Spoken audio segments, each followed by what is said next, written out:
do. Having lots of fun. The Rabit is #1. Show and twist God's love, and with God's love he can do it all. If you don't mind, hit that follow button and subscribe. The stream is starting soon. Come watch the Rabit, let's watch the Rabit, bringing entertainment to me and you. Come watch the Rabit, let's watch the Rabit, it's not hard to do. Get ready because the stream is starting now.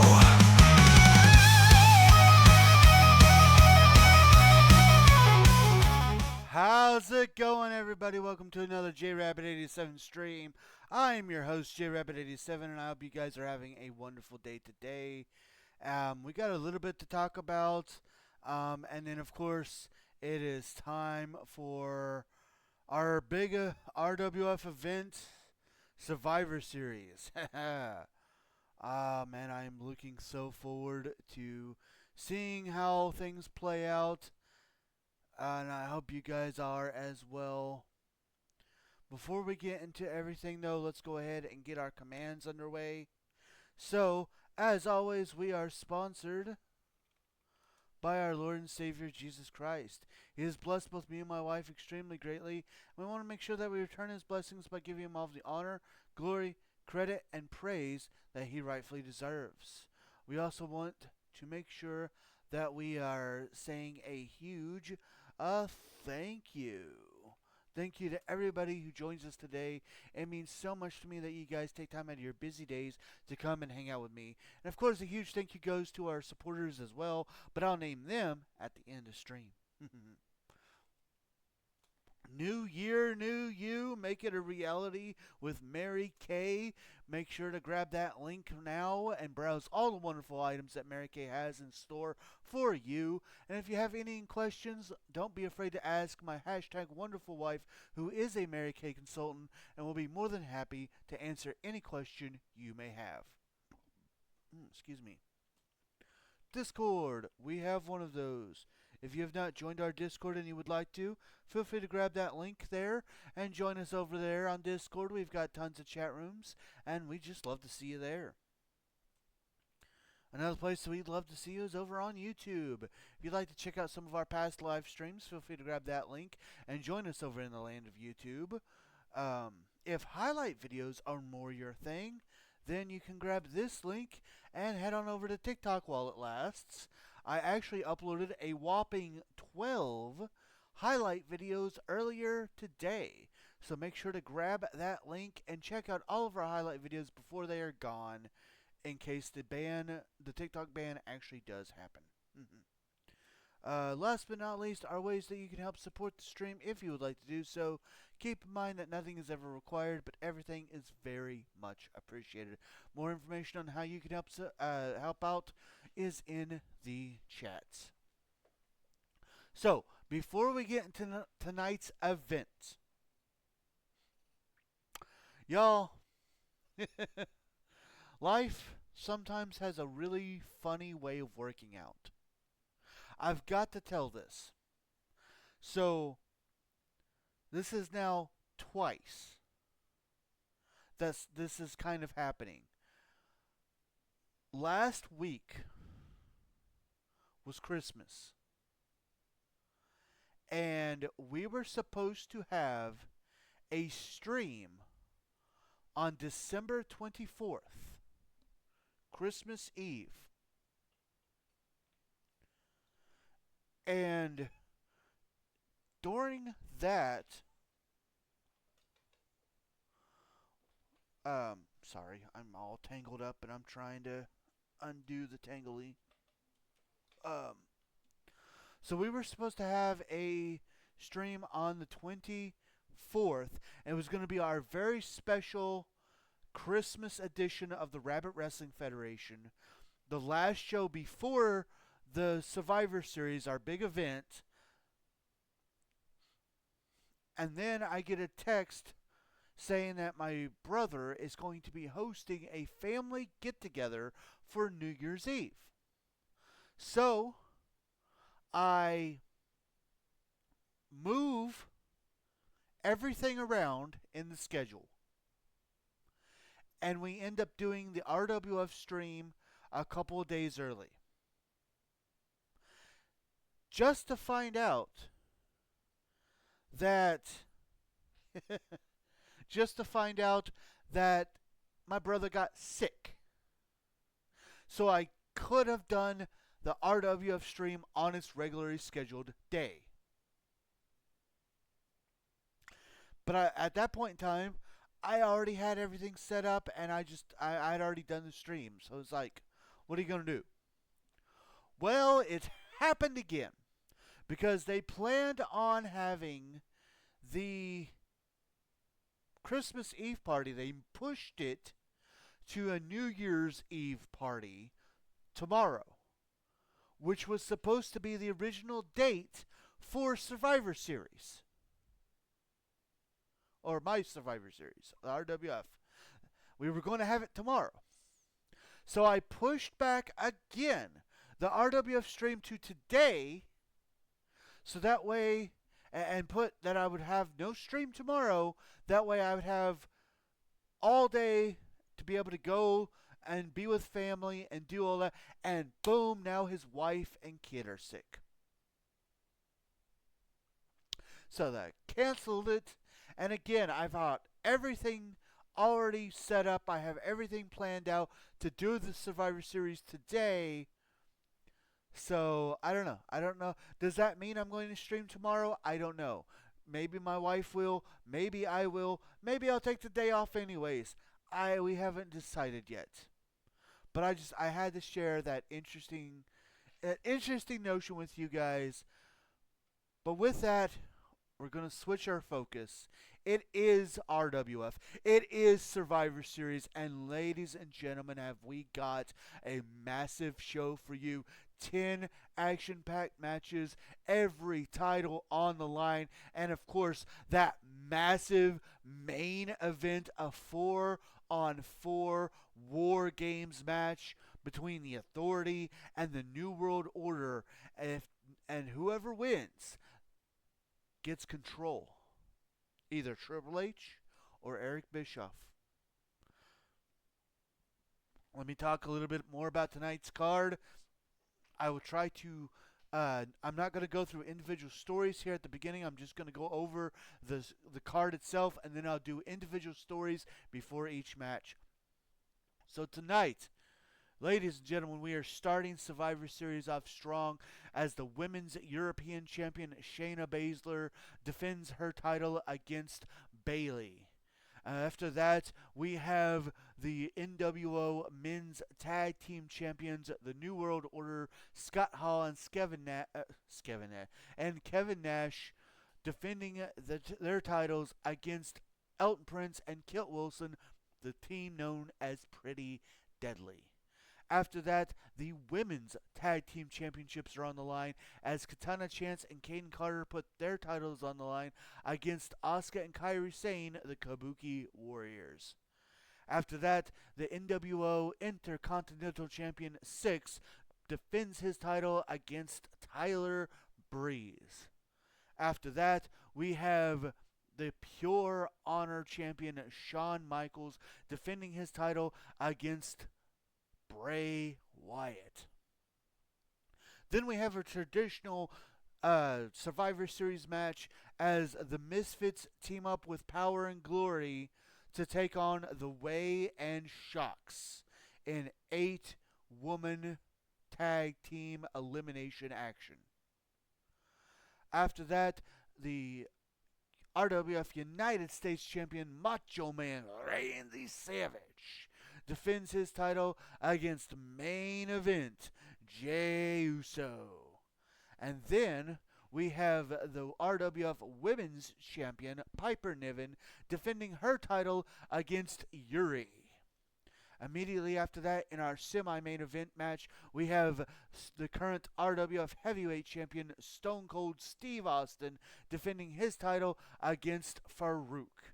And then, like I said earlier, that massive main event match, that War Games match, it's the Authority versus New World Order to see who comes out as the new people in control of RWF.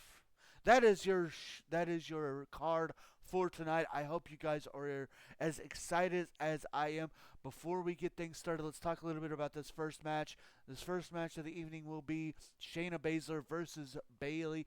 Bayley did win an 8-woman over the top rope battle royal to become the number 1 contender for this title. Bayley, who we all know has stabbed multiple people in the back, has decided that she's done being that. She wants to embrace her hugger side again. She's brought back the Bayley buddies. She has embraced the audience. She wants to give everybody a big hug again. And she wants to do all this by defeating Shayna Baszler and becoming the new champion. Will she be able to do it? We're about to find out. Enjoy this music because coming up next, we have our first title match of the evening.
The following contest is scheduled for one fall and is for the Women's European Championship.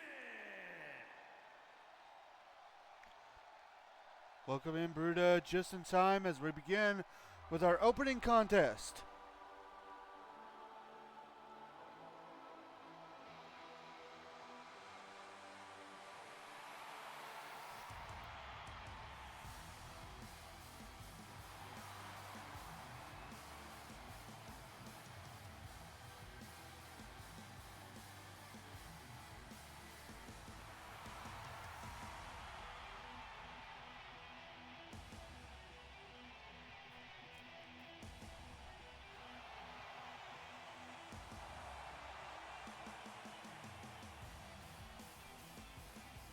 Here she comes. She won, as I said, she won an 8-woman over the top rope battle royal to get this chance. She says she's done trying to stab people in the back. She's done with all that. She wants to embrace the fans again and have them embrace her and just give the world a big old giant hug. Ding dong. Hello.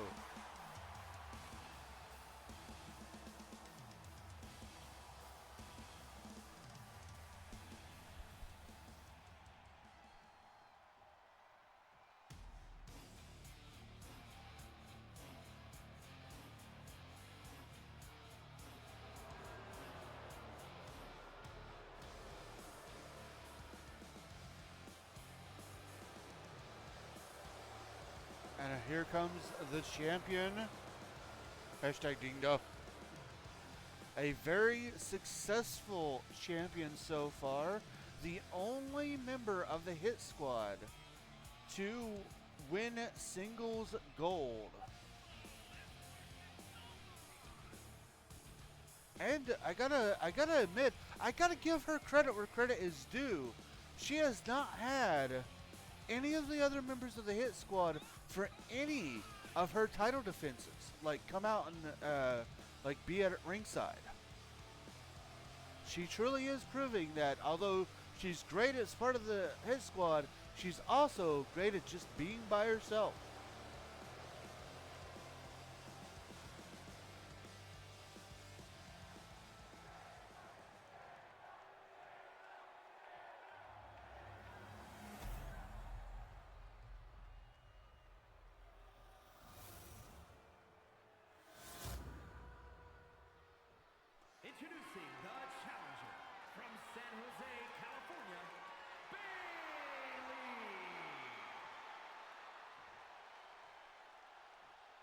her opponent from Sioux Falls, South Dakota, the Women's European Champion, the Queen of Spades, Shayna Baszler. Shayna is a true and honest talent. We got to give her that. Fair. Now, I got to admit, the only thing I really don't like about this is I have to use, because we are having a War Games match, and I can only use one of like 3 arenas for War Games, and I want everything to be consistent. I do have to use the actual WWE Survivor Series arena. So I couldn't make my own arena.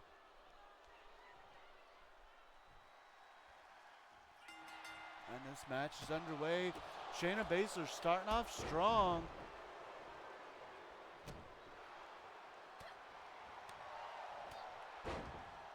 Fair.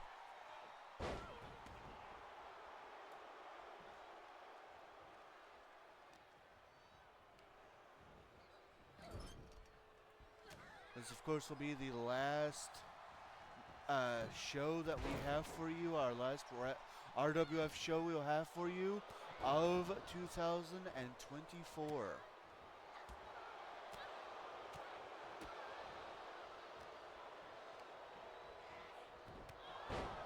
And of course, we're starting off strong with this women's European title match. You know, Baszler would love nothing more than to go in the 2025 still champion. On the other hand, Bayley would love nothing more than to start 2025 as champion. Some people say Bayley doesn't deserve this shot, as she was responsible for Damage Control, Io Sky, and Dakota Kai losing, well, not really even losing, but being stripped of the women's tag team championships.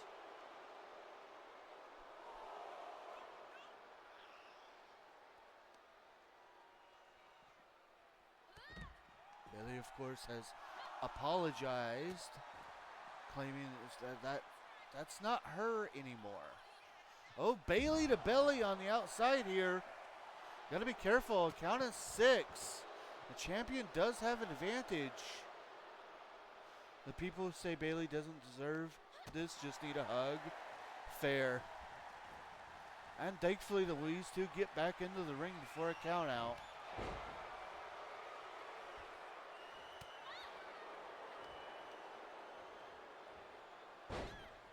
Massive judo throw there. Shayna Baszler just dominating this match, looking for a cover, but Bayley able to get the shoulder up before even a 1 count. Uh-oh. Rose plant. Into the cover. New champion. Are we? No. Kick out at 2.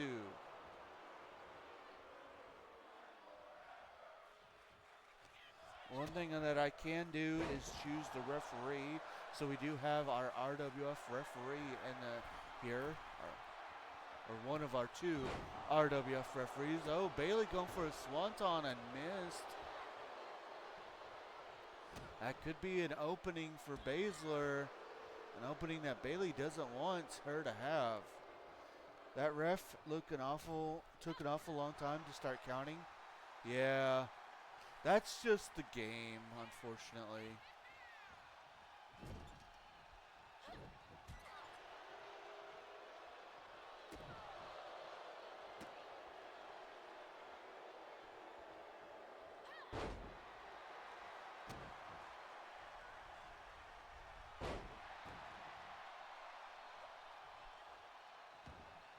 That or that referee secretly a member of the Hit Squad.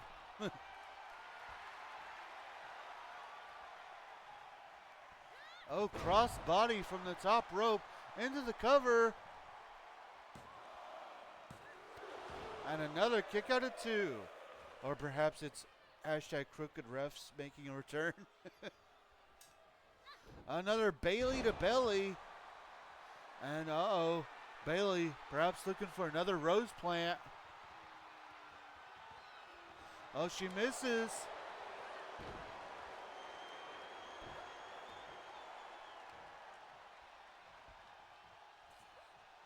Bailey using some not so kind tactics there.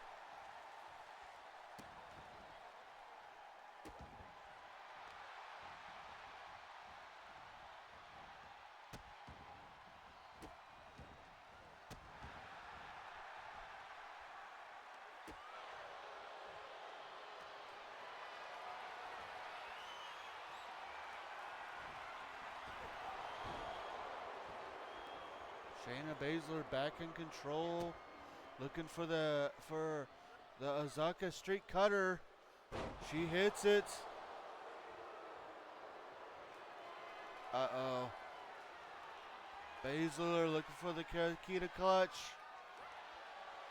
She's got it locked in. Will Bailey tap out? Title on the line. No, Bailey able to get out of it. Oh, into a roll up there. Will she get the upset? Yes, she did. Here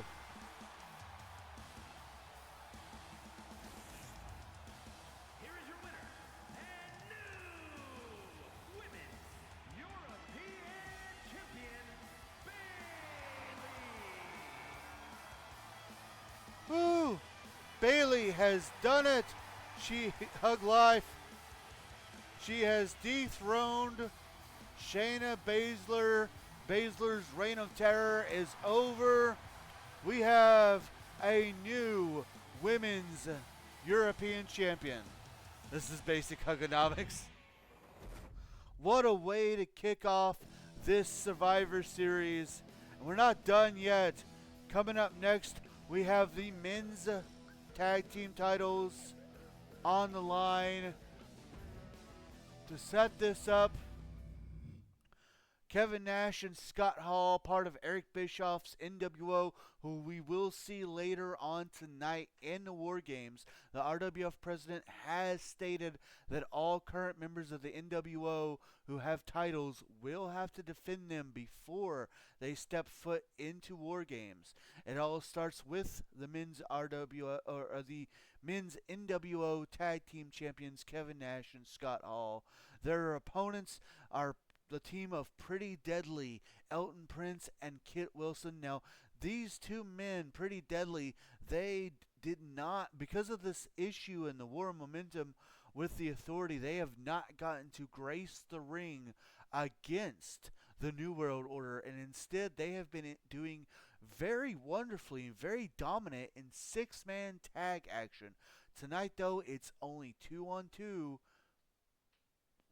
So get ready with me, because coming up next, Pretty Deadly takes on the champions, Kevin Nash and Scott Hall, for their titles.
We need a yes boy sound in here if possible. I'll try to see what I can find.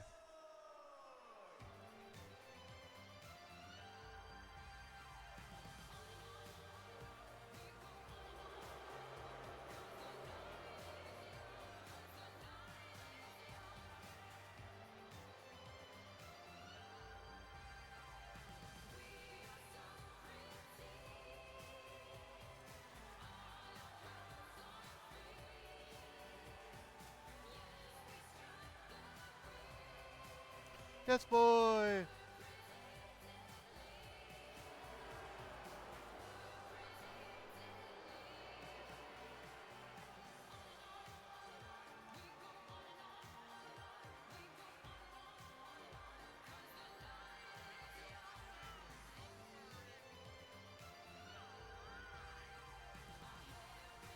Pretty Deadly surprised everybody when they emerged victorious in the Fatal 4-Way Tag Team match to be crowned the new #1 contenders.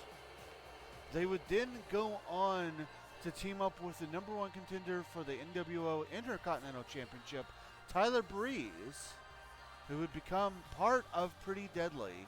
And since then, those three would go on to do six-man tag team matches, and they would win every single one.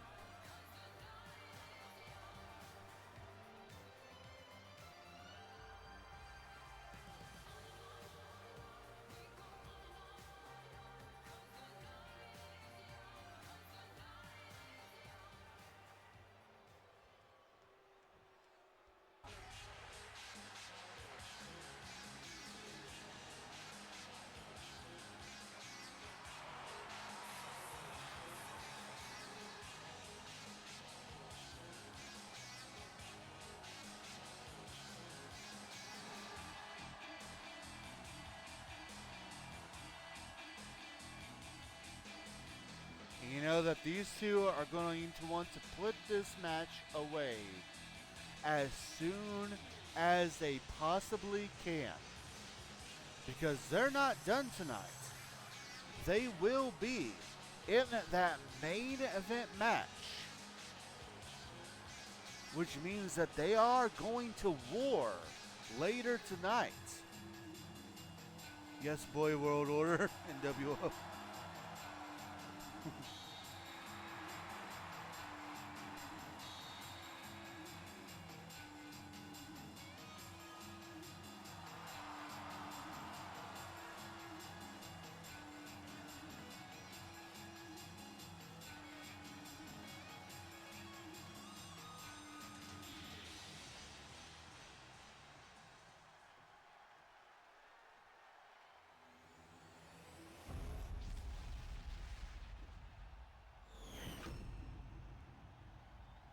The following contest is a tag match set for one fall, and it is for the NWO Men's Tag Team Championship. Introducing the challengers at a combined weight of 357 pounds, Elton Prince and Kit Wilson, Pretty Deadly. And their opponents at a combined weight of 608 pounds, the NWO Men's Tag Team Champions, Scott Hall and Kevin Nash, the NWO.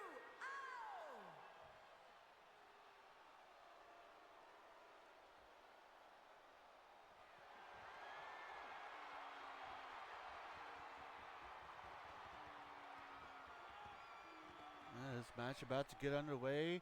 That's of course what it's all about right there, those tag team titles. The NWO coming in out of nowhere, and taking those titles away from the Street Profits. They would go to successfully defend those titles against the Street Profits at Biohazard. And now this is their second title defense. And they have not, I want to reiterate too that this is the first time that these four men have stepped foot in the ring against each other. Pretty Deadly have not had a chance to get in the ring with either Scott or Kevin, because they have been so focused on the Authority.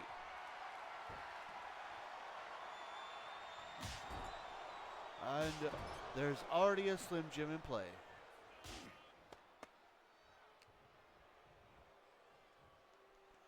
Oh, went for a fall-away slam, but Prince got the reversal there. Now, I don't know if that is going to be a good thing, the fact that they haven't gotten in a ring with him, or if it's a bad thing.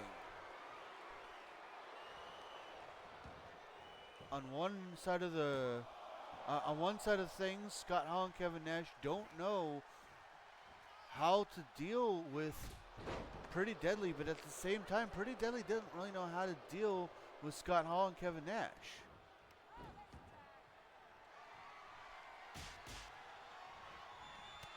But as I said, as Kevin Nash and Scott Hall have been dealing with the Authority, it's not like Pretty Deadly have just been slouches.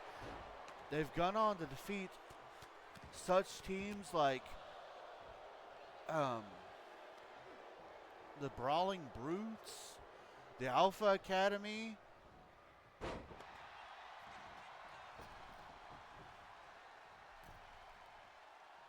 and I forgot what the other one was.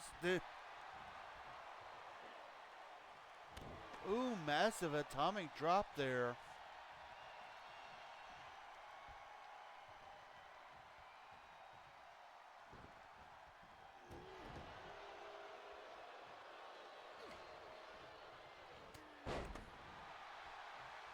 Another thing that Pretty Deadly has to keep a lookout is, as I mentioned, Scott and Kevin, they're going to want to finish this as soon as possible, so that way they can conserve their energy for later tonight.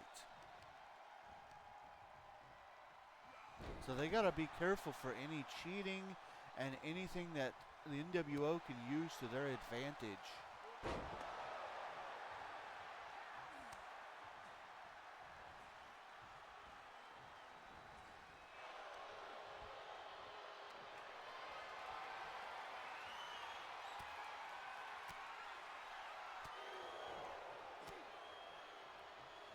Ooh, massive right hand there. Nash just taking control, looking for a victory, but Wilson able to get kick out.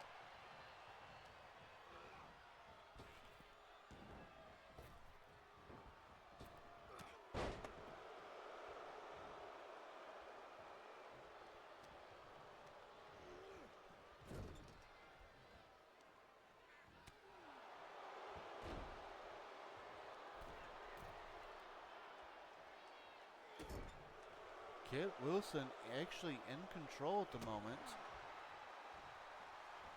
Oh, gets hit with a big boot though. The tag out to Scott Hall. Ayo, the bad guy.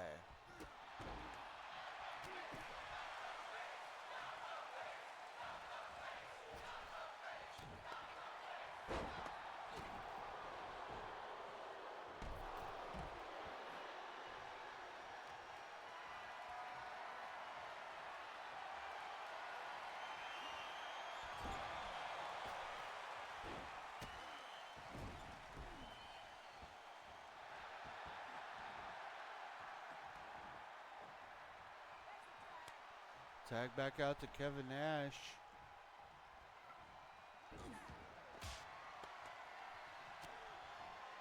We could be looking at what possibly might be the last show that Eric Bischoff gets to put together here in RWF as well.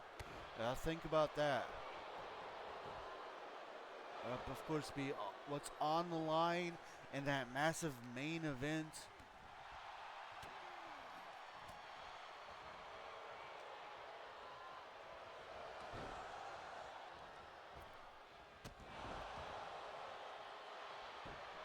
Looking for a cover. No, I was about to say, could we see new tag champions? But no. Nash able to get a shoulder up.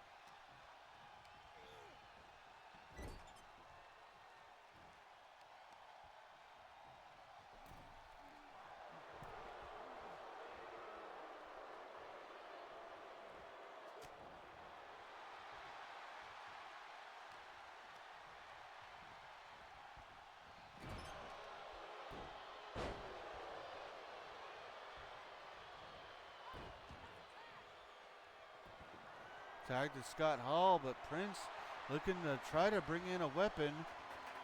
He doesn't get to use it as Hall hits the choke slam into a cover. But Prince, Prince able to get the shoulder up. Oh, just disrespect there by Scott Hall. Looking for the outsider's edge.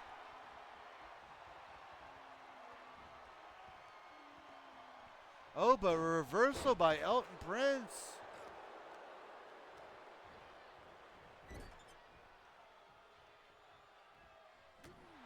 Come on, Pretty Deadly. Give him the old yes, boy. DDT by Scott Hall. There's a tag out to Kit Wilson.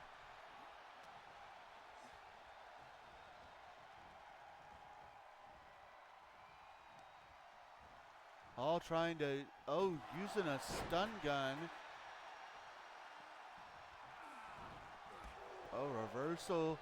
Kit Wilson tries to get back into this thing and just clothesline Hall to the outside.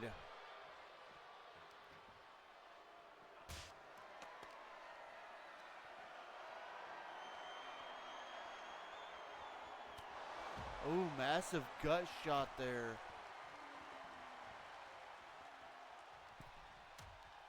Hall turning his attention away from the legal man right now.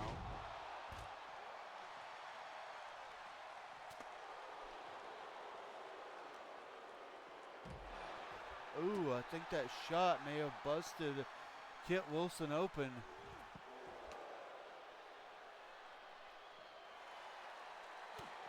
Ooh, piece of candy. Ooh, piece of candy. Candy.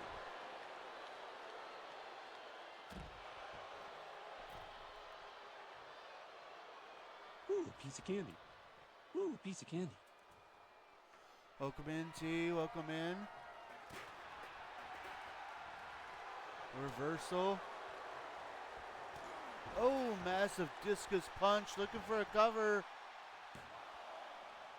And only a 1 count. Just in time to watch your boy Scott Hall. I bet yes, boy. Hey.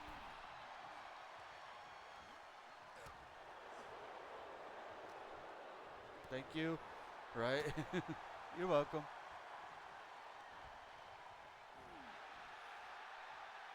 Scott Hall in control. And now he's got a chair. Oh, but he doesn't get to use it. Oh.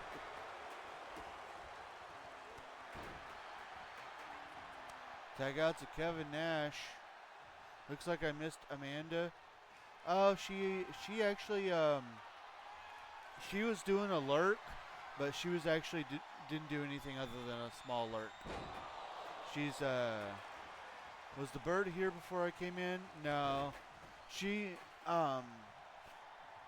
went to bed before stream started. She did do a small lurk, and I think she's got her phone on, but she has gone to bed. She didn't get very good sleep last night, so she's trying to catch up on that sleep. Oh, okay.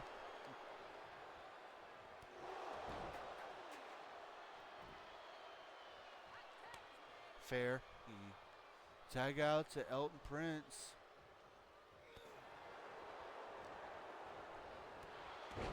Massive clothesline to the back of the head.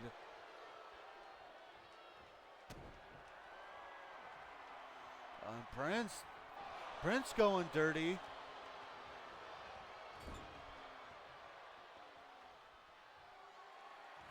Oh, massive shot with that chair.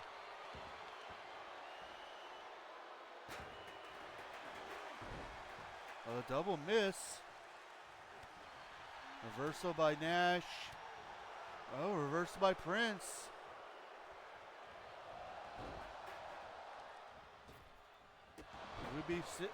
Could we see a second title change here tonight?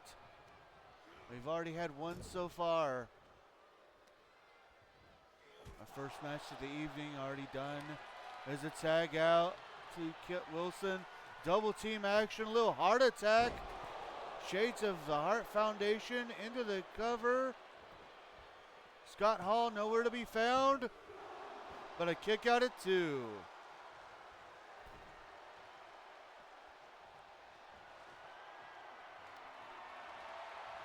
And now Wilson with a baseball bat. He just chunks it. Oh, but he gets hit by his own partner. A little friendly fire. And now Nash setting up for the jackknife. And there's the knockout.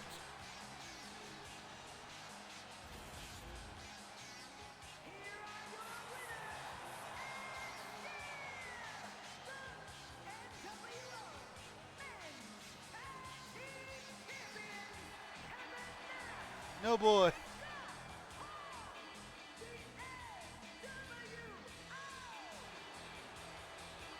Unfortunately for Pretty Deadly, that little bit of miscommunication seems to have cost him the match. You hate to see it, but it does. It's all it can take. All it can take is just a little bit of miscommunication. Unfortunately, no time to mourn over that. NWO still has control over the tag team titles. As we move on to our next match, it's time for the women's tag team championships to be on the line. Now, if you've been with us the past few weeks, we've been seeing a war of momentum over the women's for this particular match that ended with the Kabuki Warriors getting a 3-2 lead. So a 1-point lead, meaning that they were able to pick the stipulation here tonight for the tag team titles. And boy, what a stipulation they have picked. Ladies and gentlemen, coming up next, Katana Chance and Kaden Carter defend the RWF Women's Tag Team Championships against Asuka and Kairi Sane, the Kabuki Warriors, in a tables, ladders, and chairs match.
The following contest is a tag team tables, ladders, and chairs match, and is for the Women's Tag Team Championship. And Asuka and Kairi Sane, the Kabuki Warriors. And here they come. Oh, yeah. Here they come. We had no idea why they randomly got put into the RWF, into the #1 contender spot, other than to be a pain against the Power Buff girls who they kind of were feuding with.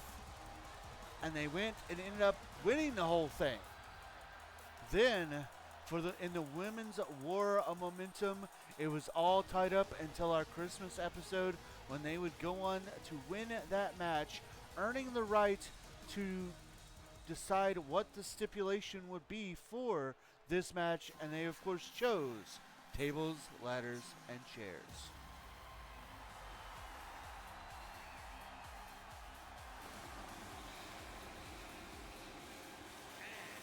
The team of Katana Chance and Kaden Carter. Now, of course, these are your current reigning and defending RWF Women's Tag Team Champions. They've had a couple of title defenses, but tonight's going to be a test. Going against one of the best tag teams. And of course, along with the normal no disqualifications, there is tables around the ring, there is ladders around the ring, there are chairs, and the only way to win the match is by climbing the ladder and retrieving the belts.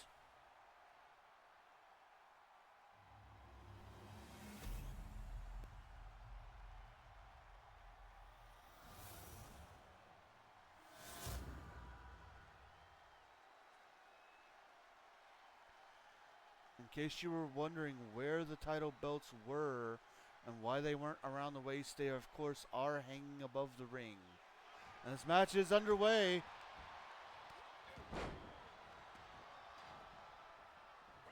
In this kind of match, the referee really doesn't have to do anything but sit back and watch.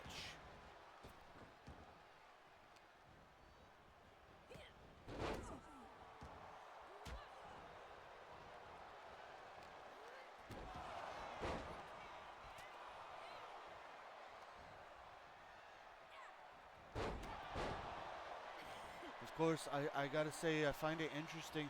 I have no idea why the Warriors would choose this kind of match. Maybe just the pure chaos of it does kind of fit them, but it's definitely going to be one heck of a match. As we can already see, the chaos is unfolding. There are no tags. It is almost like every woman for themselves.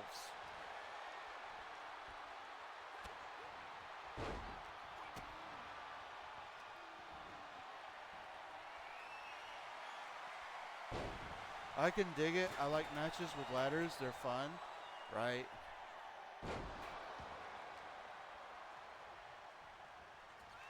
Also, since I have both of you here, I might be streaming tomorrow. My brother's wife and kid are sick, so they have called off the New Year's Eve party tomorrow. If I wouldn't have already had everything set up for Survivor Series tonight, I would have went ahead and did it tomorrow like it was supposed to. But I already had everything set up for tonight. So, I don't know if I'm going to stream tomorrow. I don't know what I'm going to stream if I do stream tomorrow.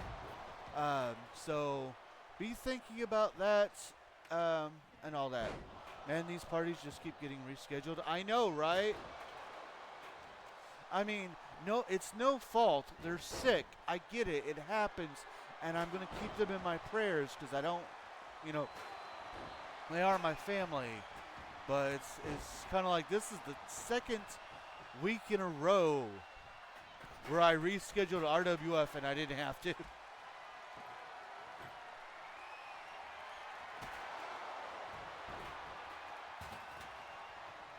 Life happens, and they be in my prayers too. Thank you. This match, of course, pure carnage at this point.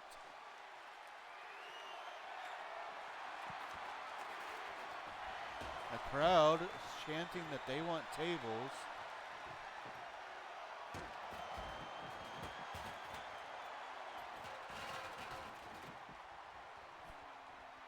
That was funny.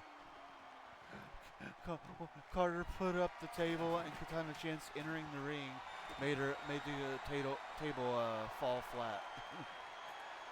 Uh-oh. Carter had her hands on the belt, but Kairi Sane stopped her from getting it. She's got her hands on that title again. Now these two do battle on the top of the ladder.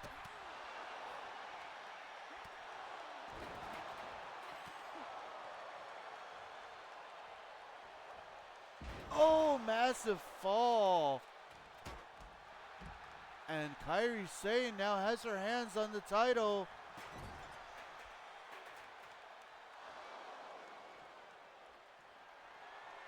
We could be looking at new champions right here, right now. And I do believe, yes. That was fast. Kairi. Here are your winners, Asuka and Kairi Sane,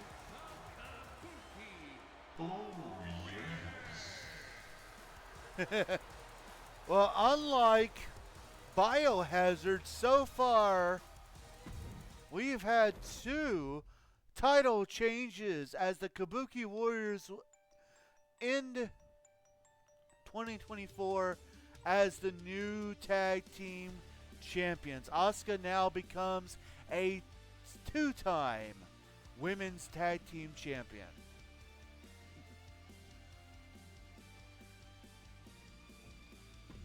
I honestly didn't know how long that match. I didn't think that match would be that short. I'm not complaining because we've got a doozy here in a couple matches, but oh, coming up next, we have another member of the NWO who will be defending his title.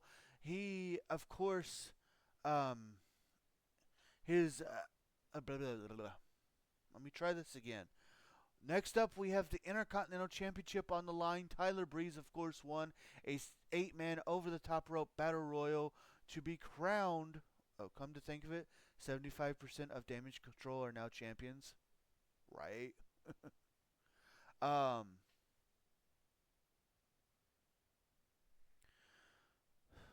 Lost track of my... Tyler Breeze won the right to become the new... to challenge for the Intercontinental title. We already talked a little bit about that. He's been, because he can't get his hands on the current champion 6, who's been involved in the whole Authority versus NWO thing. They have not shared the ring together, and Tyler Breeze has been very successful doing 6-man tag matches with Pretty Deadly. We will see if Tyler can do what the other members of Pretty Deadly could not do, as he faces the NWO Intercontinental Champion 6 coming up next.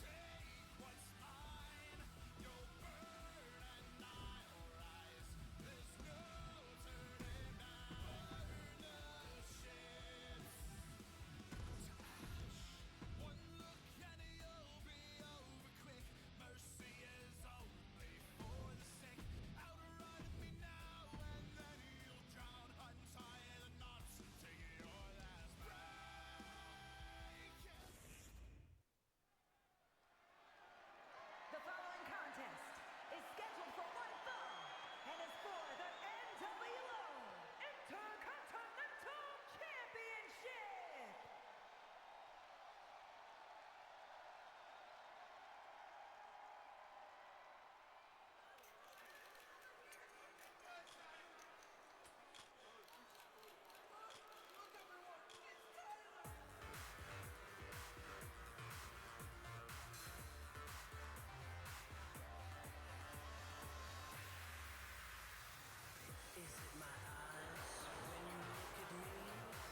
And here he comes. Surprised the world when he won the 8-man over-the-top rope battle royal to be crowned the new #1 contender for the NWO Intercontinental Championship. Yes, boy! Then he surprised everybody again by teaming up and becoming a part of Pretty Deadly. making Pretty Deadly go from a tag team to an actual three-man faction. Prince Pretty looking to use his veteran status to help guide the young Elton Prince and Kit Wilson. And as a trio, they have been extremely dominant. Unfortunately, the other members of Pretty Deadly were unable to get the job done earlier tonight. We'll see if Tyler Breeze can do what they did not and win.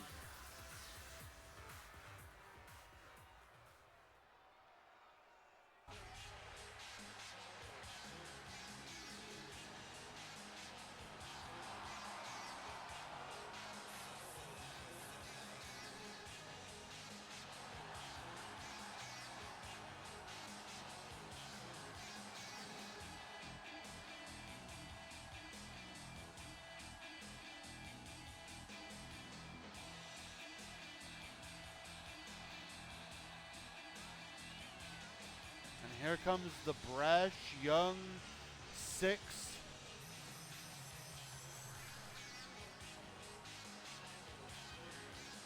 Technically, he was basically given that title by Eric Bischoff, though he has successfully defended it against Humberto at Biohazard.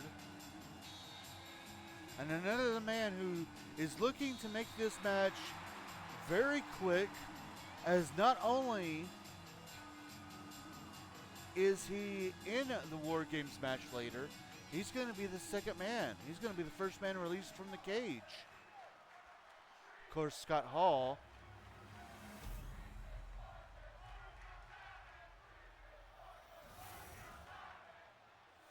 Now, what the crowd was chanting there.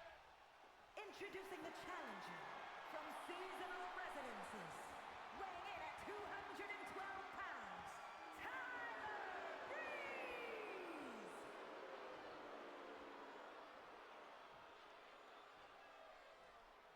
And his opponent from Minneapolis, Minnesota, weighing in at 212 pounds, the NWO Intercontinental Champion, Six.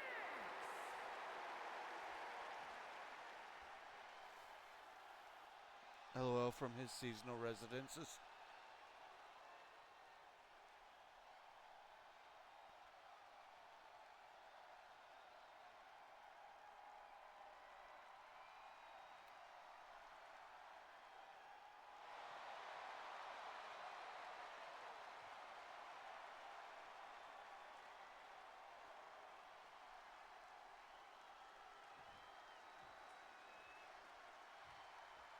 And this match is now officially underway.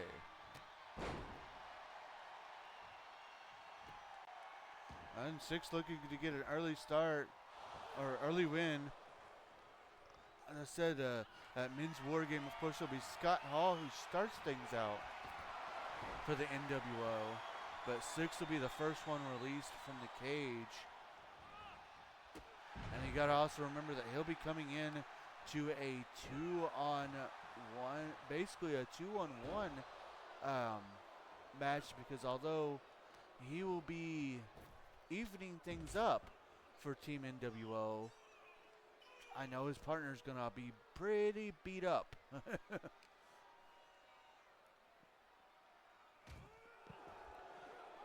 To start fighting here on the outside of the ring, this is exactly where Six wants to be. The champion's advantage.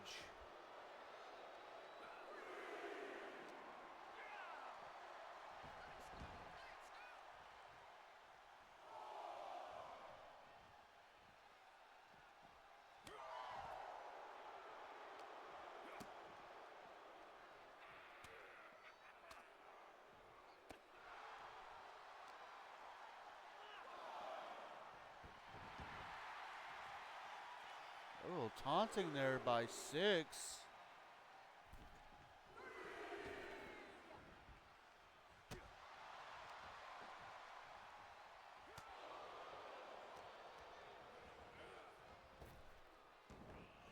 Again, these two have not shared the ring together yet.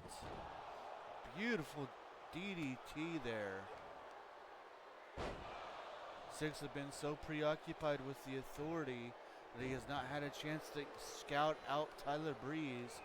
Meanwhile, because of that, as I said, Tyler Breeze has formed an alliance with Pretty Deadly, and they've been extremely dominant in six-man tag team action.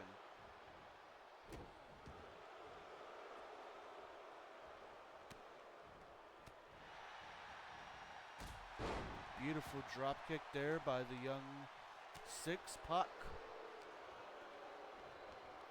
Tyler Breeze taking back control. And Tyler from the top rope. Beautiful crossbody. And of course.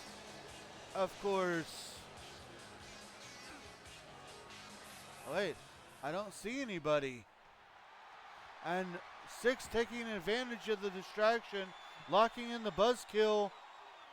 Will Tyler tap out? No, he's able to get out. You've got to be kidding me. Not like this.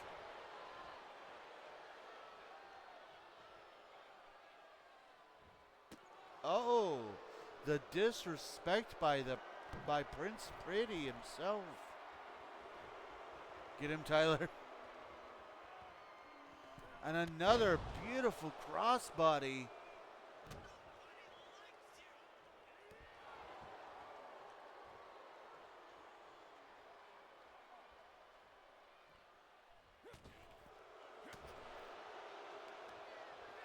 Oh, and Breeze being sent up over the top rope.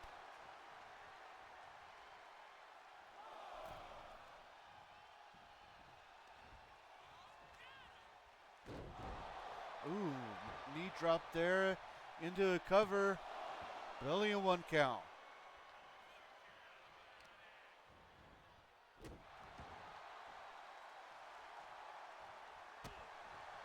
And Six now, uh-oh. A war of strikes happening between these two men.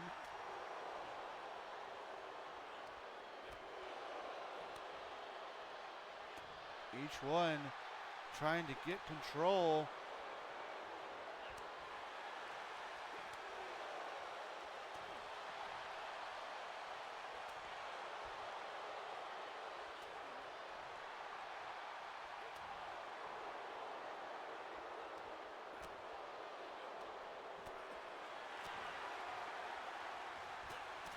Oh, and just these two just can't stand each other.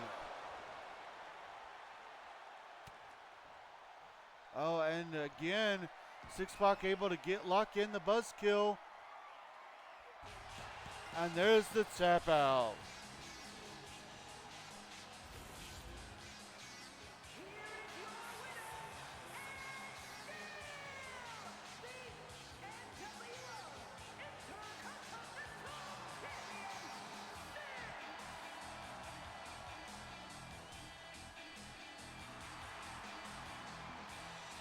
Another no boy.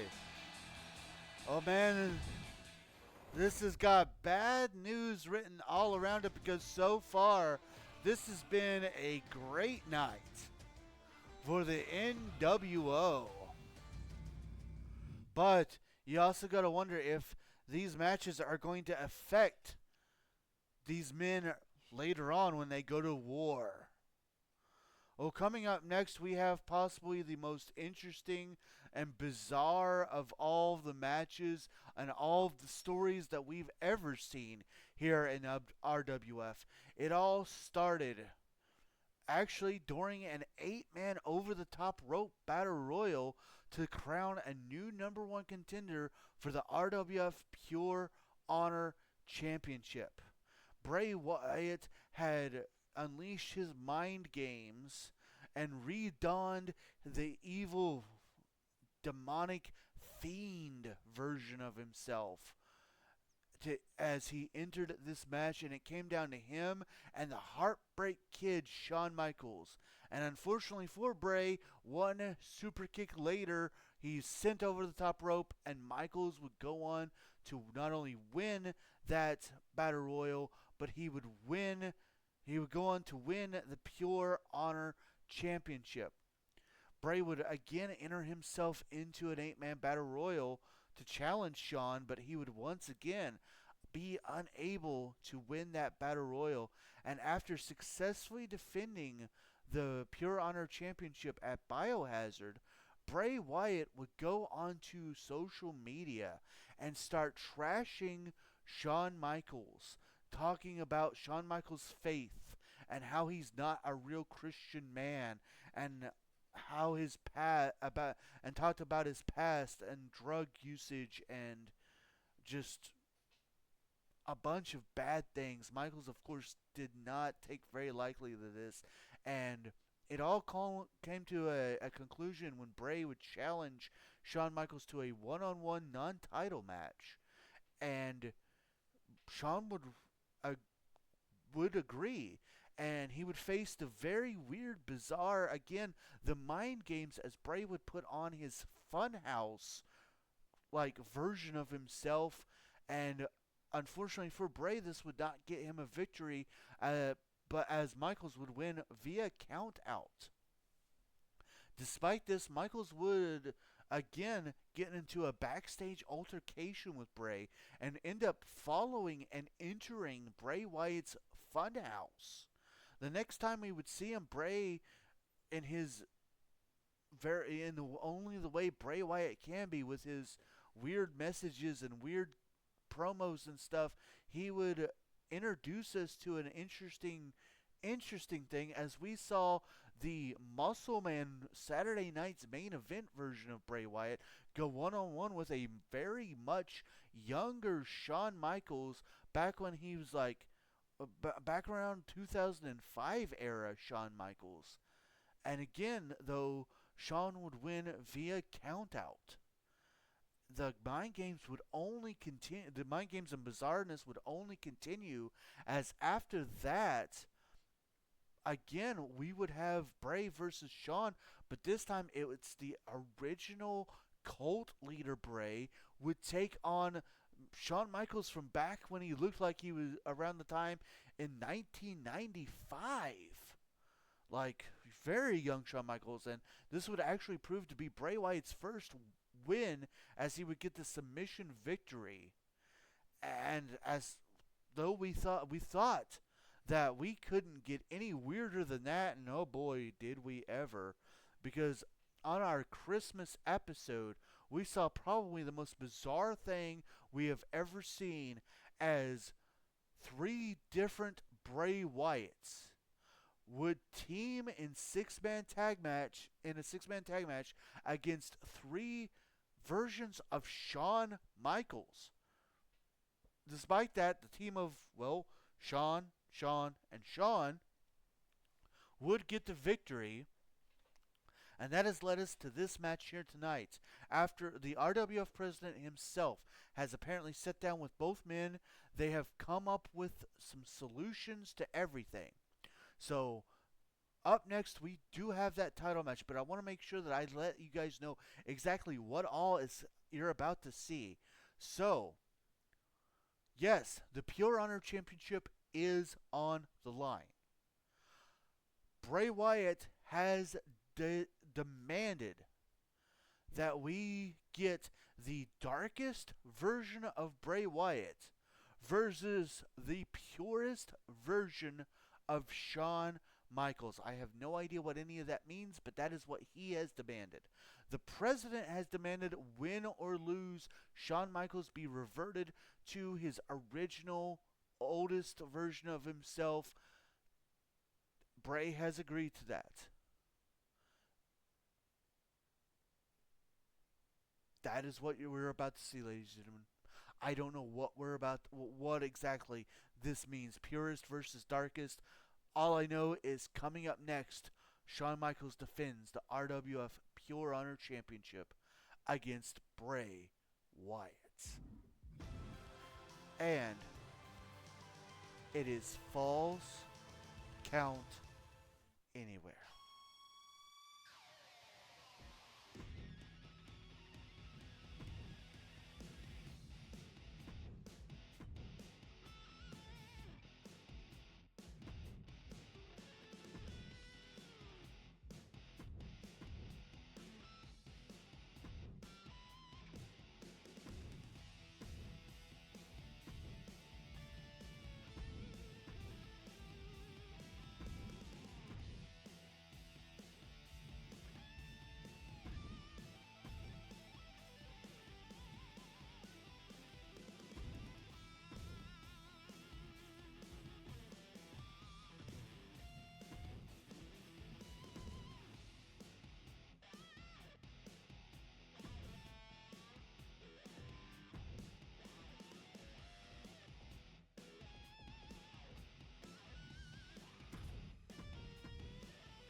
The following contest is a Falls Count Anywhere match and is for the Pure Honor Championship.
Oh, and sorry for not responding to your voice message yet. I never got a chance to give it the time it deserved.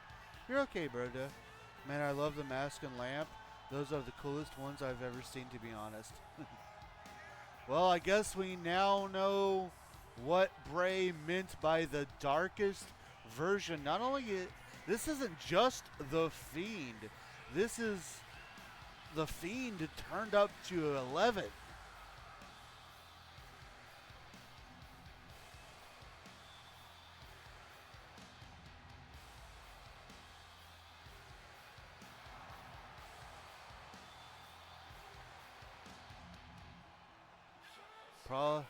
Definitely the darkest, most demonic version of Bray Wyatt.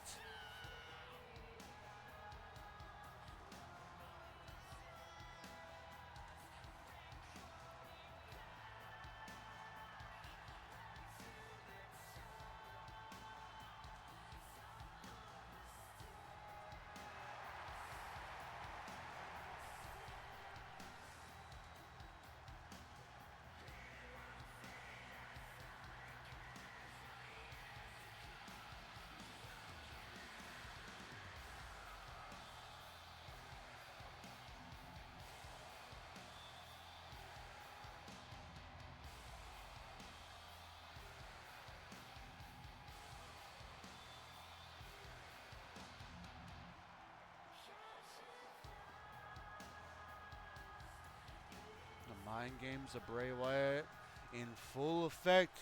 How can Shawn Michaels possibly defend against that?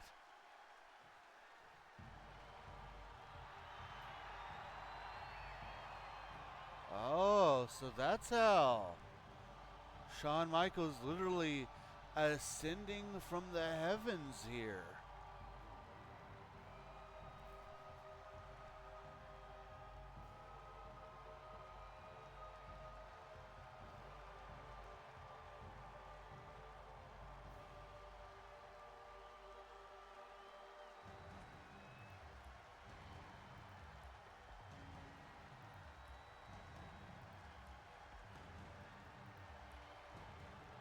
Much like his 2009 entrance when he fought The Undertaker. That's not The Undertaker, that's the Overgiver.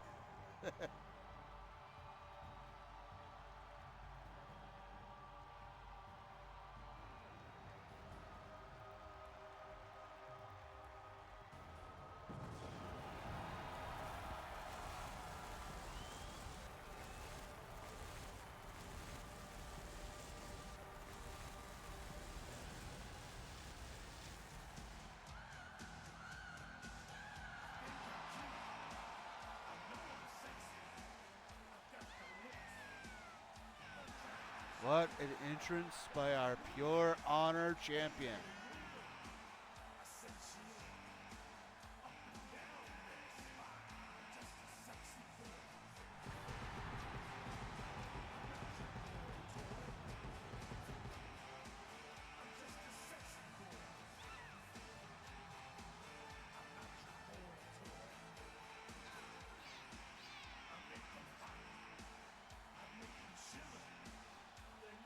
This has to be the ultimate version of each man, the most epic payoff of this feud to date.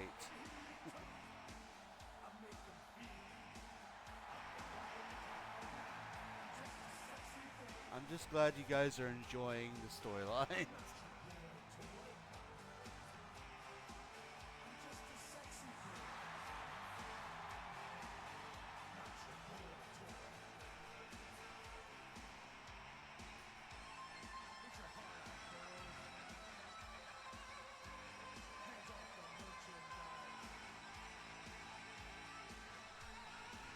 The darkest version of Bray Wyatt versus the purest version of Shawn Michaels for the Pure Honor Championship.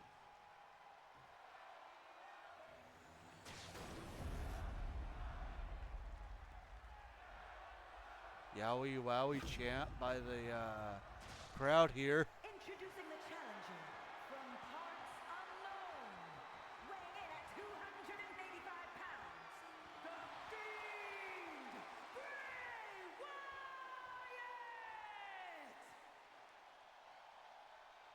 And his opponent from San Antonio, Texas, weighing in at 227 pounds, the Pure Honor Champion, the Heartbreak Kid, Shawn Michaels! Yowie wowie. Yowie wowie indeed. The mind games are about to come to an end. Of course, the question of who's going to come out on top, who's going to be the Pure Honor Champion. Remember, falls count anywhere. So on top of no rope breaks and no disqualifications, these two men can literally fight anywhere in the arena and win anywhere in the arena. As Michaels gets an early start here. You also got to think about the fact that too that Michaels technically only has two big wins against Bray. One by knockout in that six-man tag match, and I'm sorry. So hold up. He's got one actual win by knockout. He's got two wins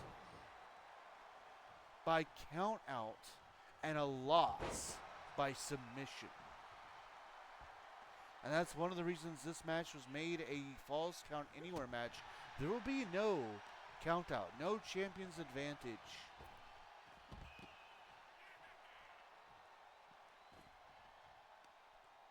So in a way, this is almost like a rubber match, because one has won by submission, the other was the one by knockout. And although knockout is not available in this match either, you still got to give that to the Heartbreak Kid. As these two fight on the outside, and who can blame them? The ring isn't big enough to contain these two.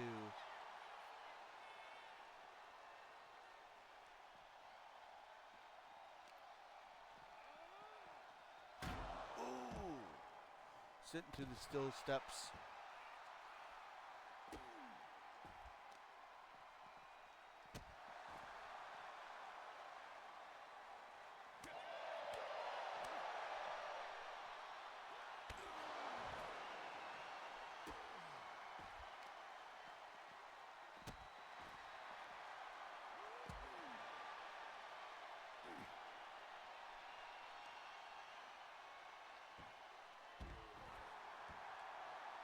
Shawn Michaels putting the Fiend down at the moment.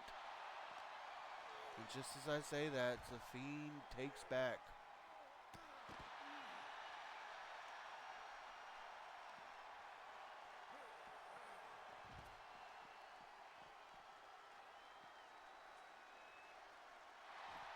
Looking for a cover.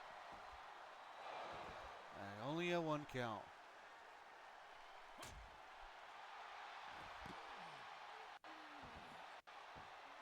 Michaels doing everything in his power to damage the Fiend.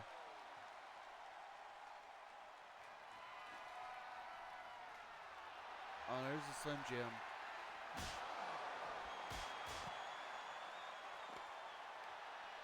Oh, could it be over via Slim Jim? Referee a little out of place there and took a little too long and not even a 1 count.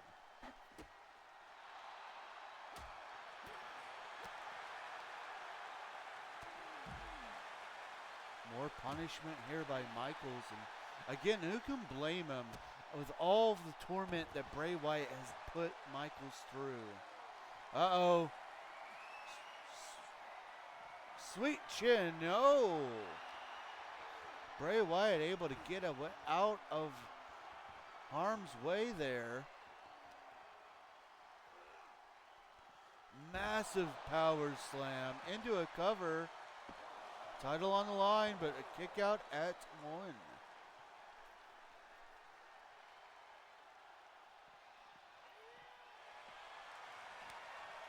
Oh, mandible claw. Into a cover. No, only a 1 count.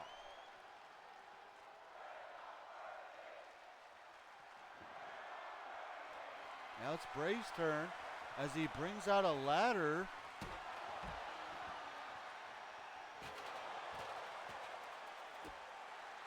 Shades of our TLC match earlier. Michaels getting back into things here. Sending Bray into the steel steps.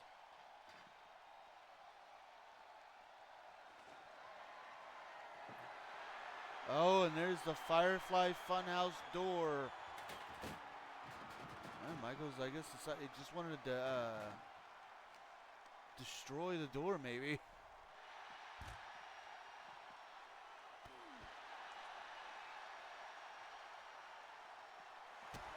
Sweet chin music out of nowhere. Looks like that took everything out of Shawn as he's trying to desperately claw himself back up. Is able to do it into the cover.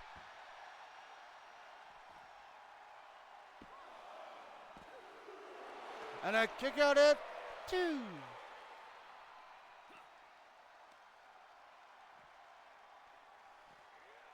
Michaels continuing this punishment. He knows that's what you got to do.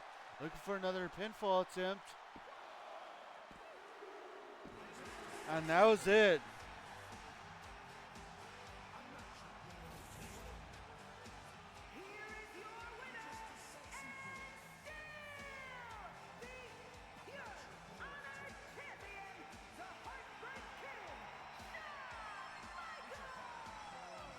Oh, dag, I forgot to vote.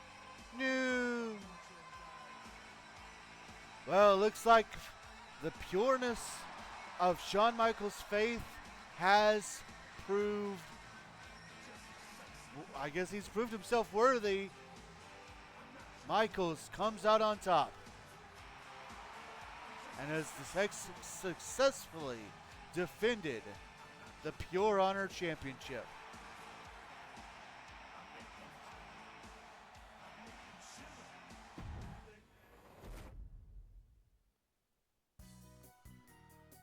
Yeah, of course.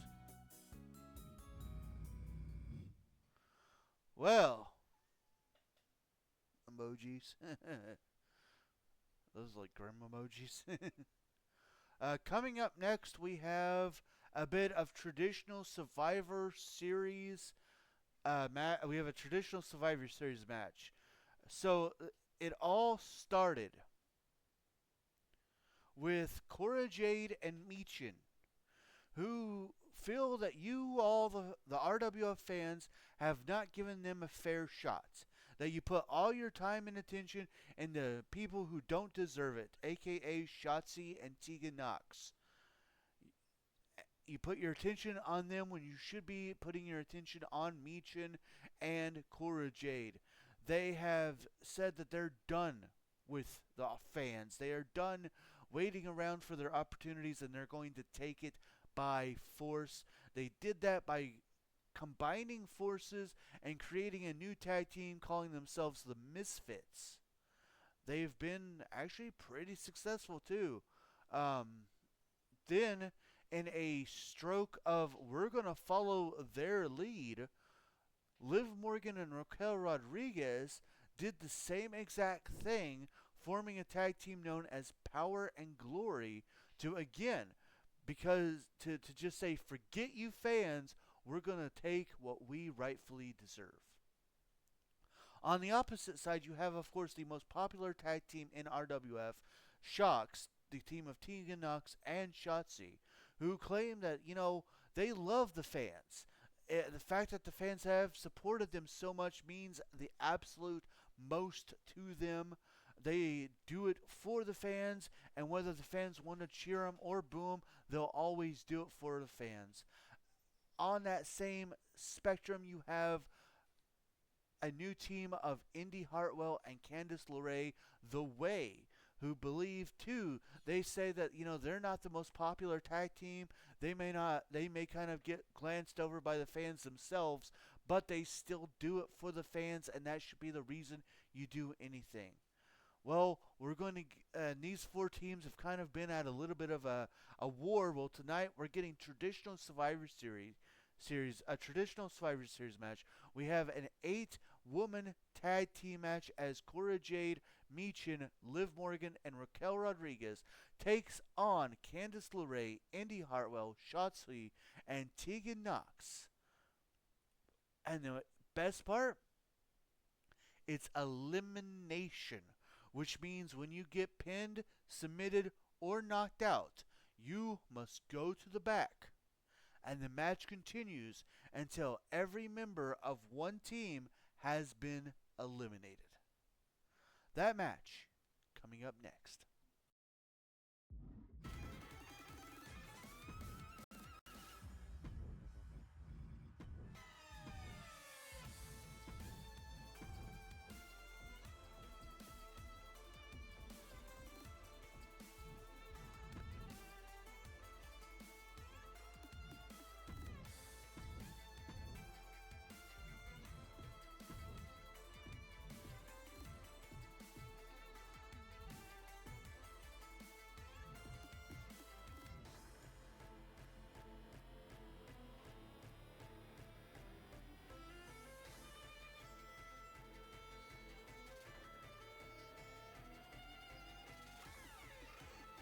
I should also mention that there is an extra rule for this elimination match. Normally, there is no ring countouts in tag team matches. However, the ring countout will be added into this match. So you can be knocked out, you can submit, you can be pinned, or you can get counted out. But there still will be no other disqualifications or rope breaks.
the way.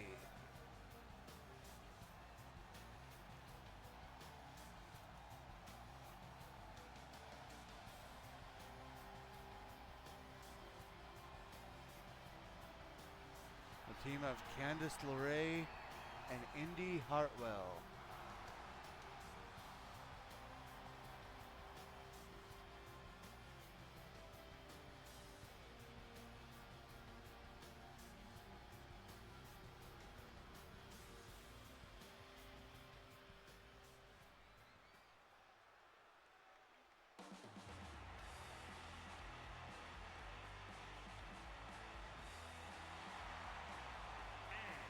The team of Shotzi and Tegan Knox. And here they come, perhaps the most popular tag team in RWF. Even though they have yet to win tag team gold together, they got super close. They just couldn't quite get the job done. Woo, shots. Shotzi's former tag team partner Asuka was successful earlier tonight. We'll see if Shocks can have that same success.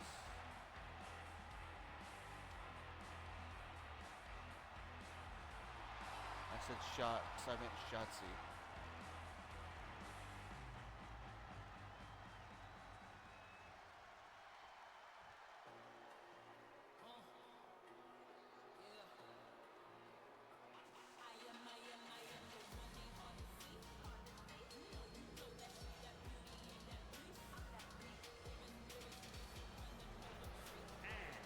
Cora Jade and Misha, the Misfits. Here they come, the Misfits. Cora Jade and Meechin turning their backs on the fans. Meechin even went so far as to leave the OC.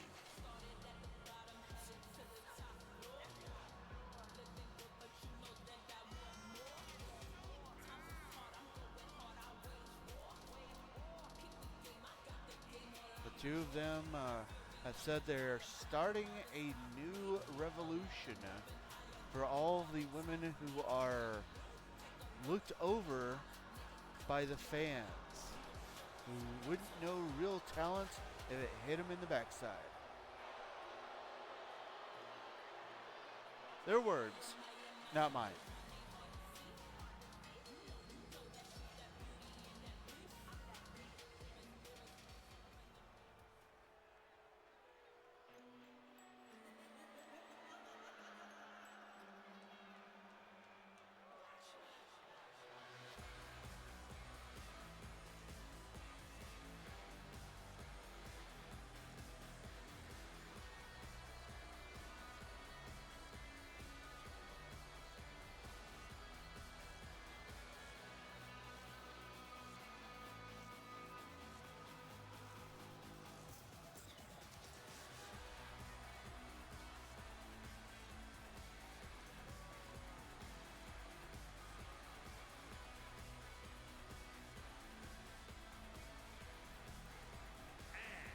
Liv Morgan and Raquel Rodriguez, Power and Glory. And here comes a team that followed suit in the Misfits' ways of abandoning the fans. The team of Power and Glory, Liv Morgan and Raquel Rodriguez.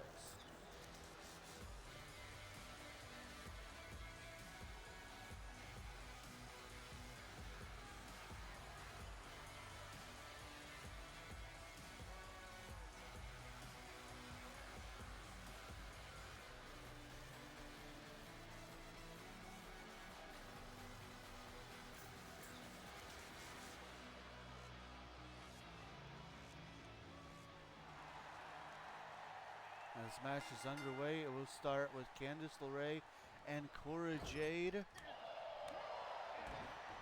Yes, only two women are allowed in the ring at one time. You must tag in to be illegal in this match. The match, of course, you must either pin your opponent for the count of 3, make them tap out, knock them out, or keep them outside of the ring for a 10 count in order to eliminate them. Once you are eliminated, you must go to the back, and the match will continue until all members of one team have been eliminated.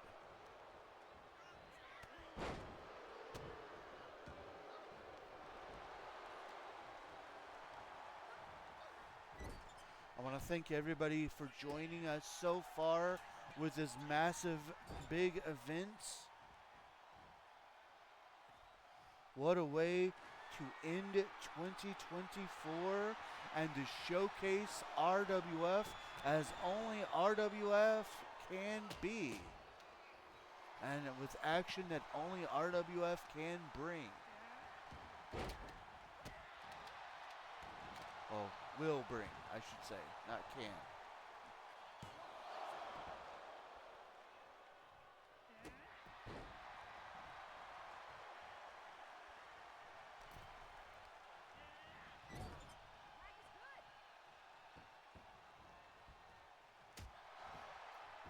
Tag out to Shotzi.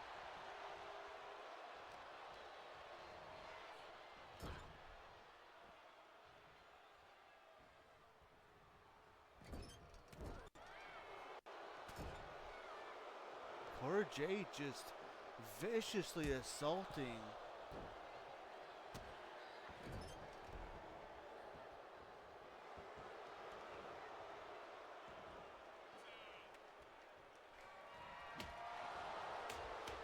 And now she's got a kendo stick. Poor Jade, no stranger to a kendo stick.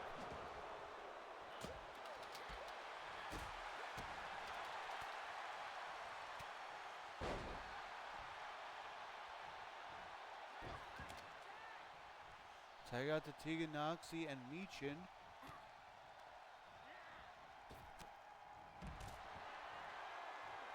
Oh, Candice LeRae with the Black Widow. Meechin able to get out of it though.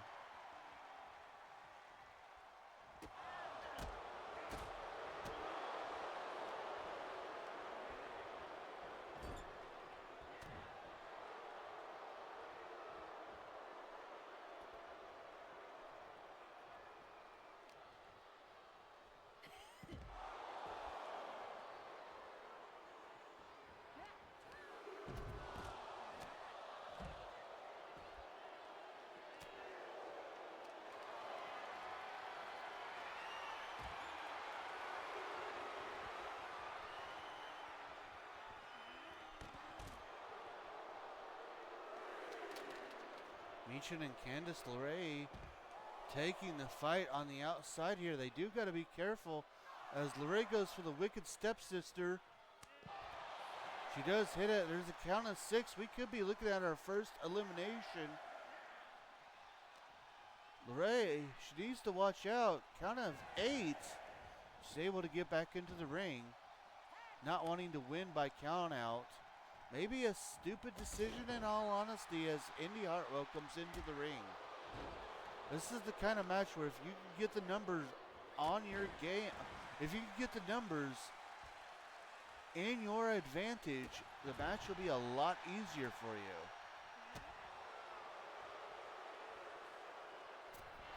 you. Ooh, springboard something another. When did we last see the Trailblazers? The last time we saw the Trailblazers was in Fatal 4-Way Tag Team action as they were part of that Fatal 4-Way number 1 contenders match to see who was going to be the new number 1 contenders that was won by the Kabuki Warriors. That match featured the Kabuki Warriors, the Powerbuff Girls, Bianca Belair and Jade Cargill, the Trailblazers, and of course, hold up. It was the Kabuki Warriors, the Trailblazers, the Kabuki Warriors, and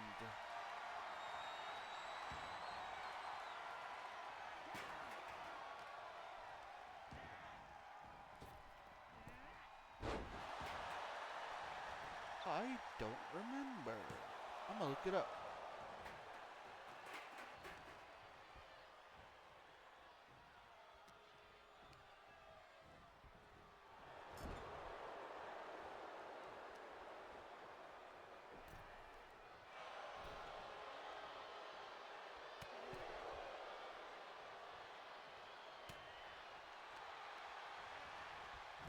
Oh, and the Pretty Mean Sisters. Fair, thank you. Yeah. No problem.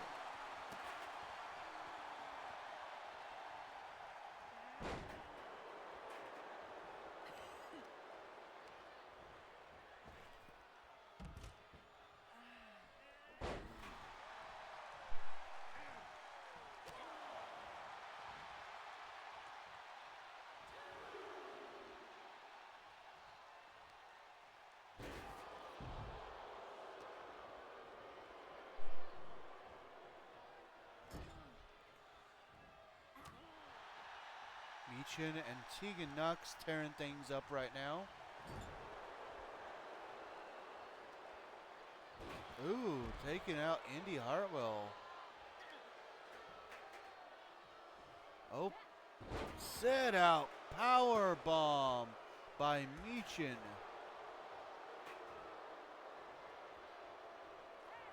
Tag out to Liv Morgan.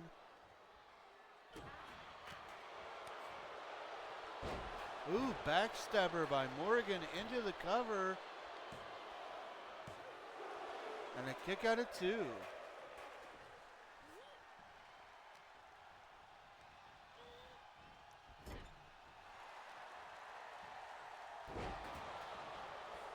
In all honesty, this and the main event will probably be the 2 longest matches of the night.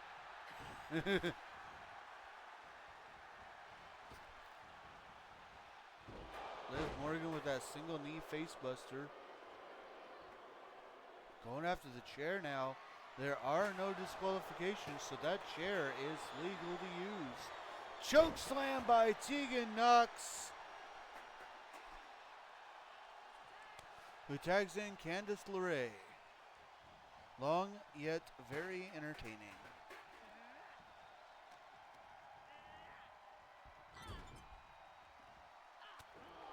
Hey, as the guy who puts together this stuff, I just hope you guys enjoy what you see. Ooh, Mrs. Gargano lock. Broken up by Meechin.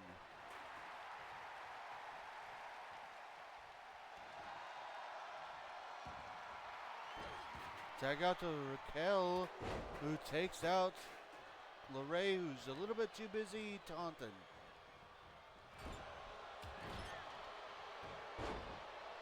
And now Raquel trying to take out Indy's partner, or LeRae's partner, Hartwell.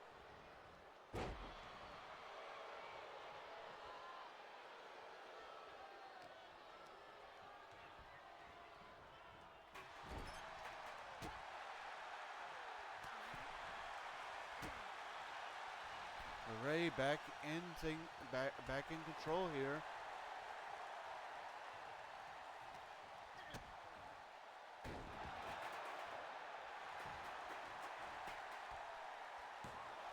Looking for a cover after that DDT, but only got a 1 count.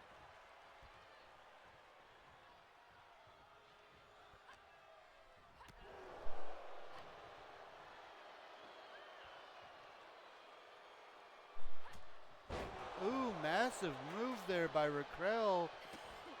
Went for a cover, but Tegan Knox broke up the pinfall. A tag out to Cora Jade.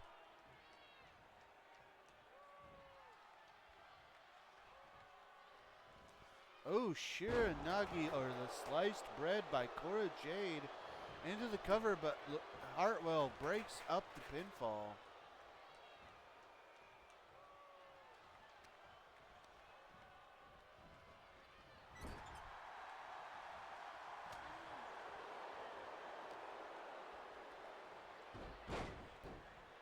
Oh, massive kick by Cora Jade. See the other members of Candice LeRae's team desperately wanting a tag, but unable to get one.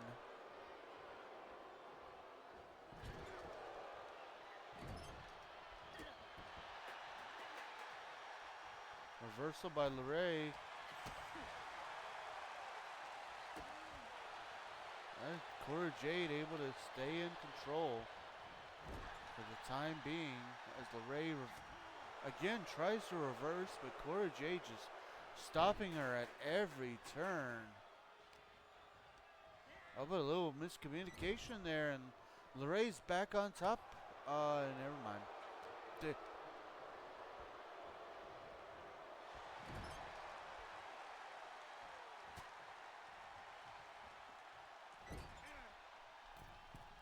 And LeRae going for something big.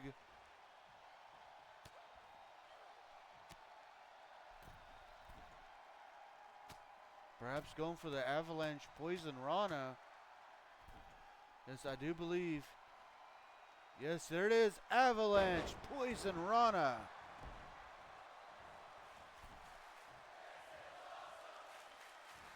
This is awesome chant by our fans. There's a code breaker. Suplex.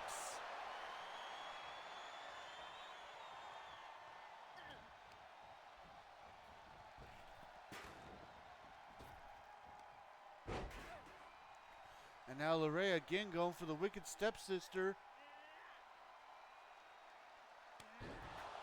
She hits it into a cover, but Rodriguez right there and breaks up the pinfall.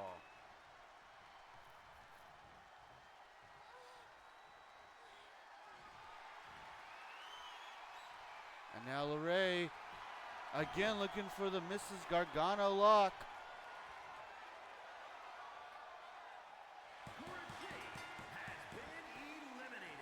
There is a tap out and our first elimination, but Michin looking to perhaps even up the odds here. Took a little too much time taunting as there's a tag out to Indy Hartwell.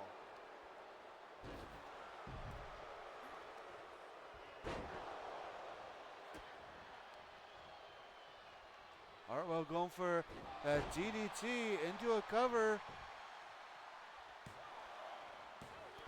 And Liv Morgan breaks up the pinfall.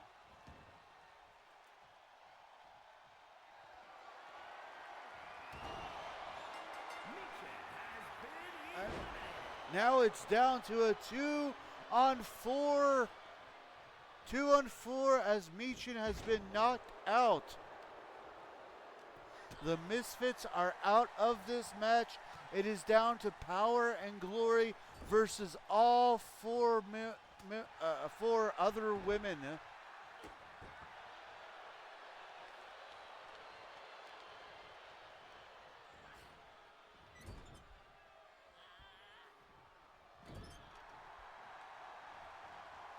Well, that was a very unfortunate turn of events for the Misfits, right?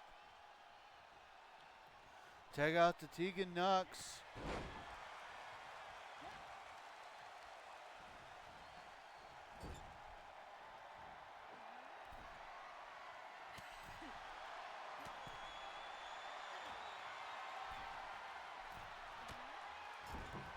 And now from the top rope, superplex. Both women crashing down hard. Tag out to Shotzi. Coming in to pick up the scraps, sliced bread. Not done yet though.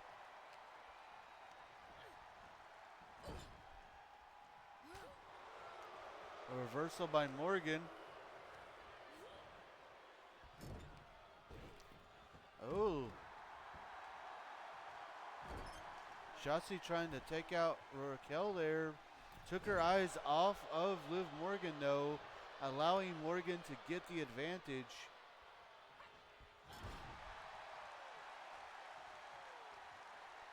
And Shotzi decides to tag out to Indy Hartwell.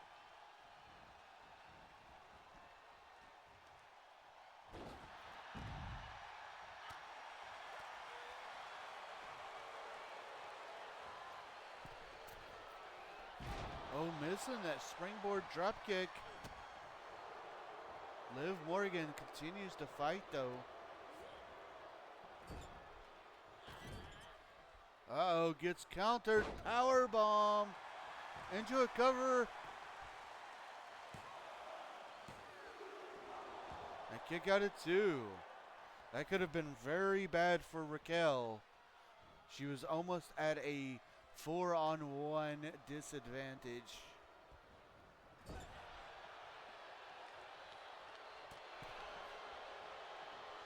Liv Morgan just taking shots at everybody now. On that cost her, letting Hartwell get the advantage. Tag out to Tegan Knox.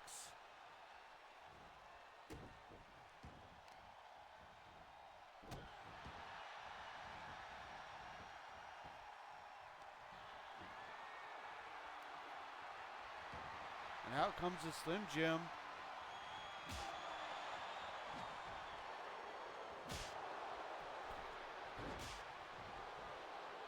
Ooh, massive kick by Morgan.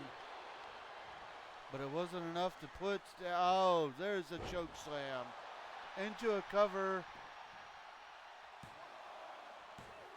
And a kick out at 2. Don't really know why Raquel didn't try to stop that. There's a tag out to Indy Hartwell.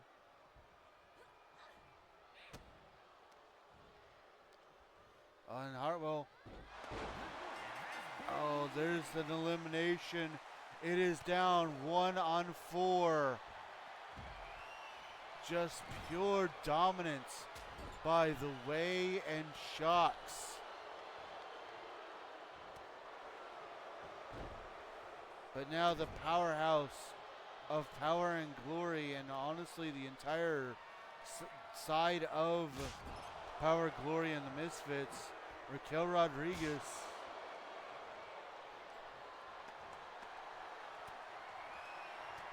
She's in and she's looking to try to get some sort of revenge. There's that massive power bomb into a cover. And LeRae breaks up the pinfall. Not the best odds, but I can't say I'm upset by who is left. Fair. Oh, and Hartwell gets sent over the top rope. And Raquel just going to town on everybody now.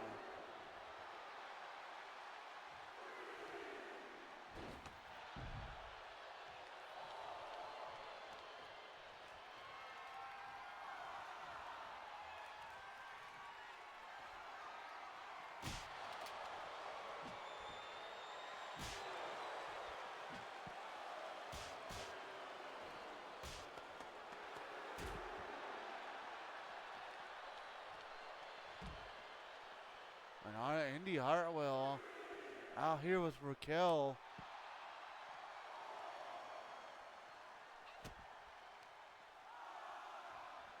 There's that DDT again.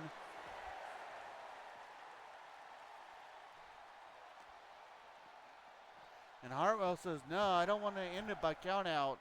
No, we've come too far to end it like that.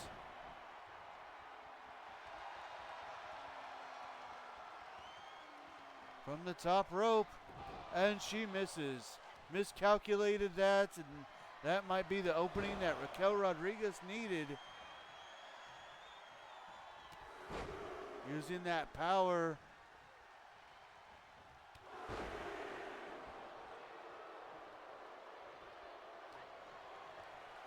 Going for a massive power bomb into a cover, but Shotzi breaks up the pin. Raquel Rodriguez doing everything she can to fight back here. Enziguri by Indy Hartwell, looking for a cover off that. Doesn't even get a 1 count.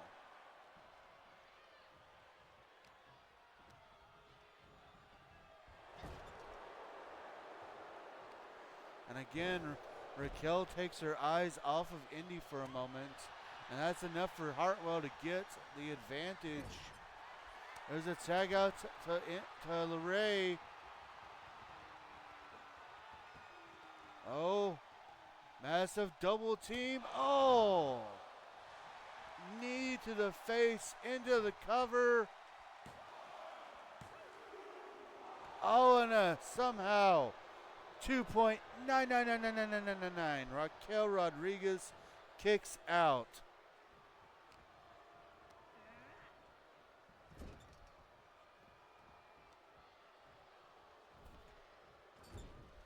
And LeRae perhaps looking for another Poison Rana.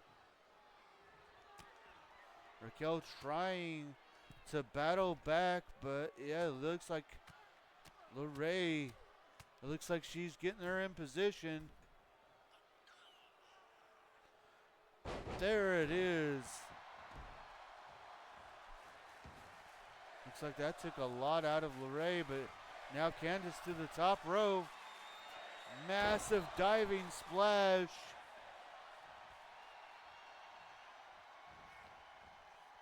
And now LeRae goes to the outside, perhaps. Yeah, she's going to try to use a weapon now. And gets hit with a big boot for her troubles. Uh-oh. Massive power bomb again. No, gory bomb. Yes, no, the gory special. I'm sorry. But she let Candace out of it. I guess she decided she wants to do more damage. Massive power slam. And turning her attention away from Candice LeRae.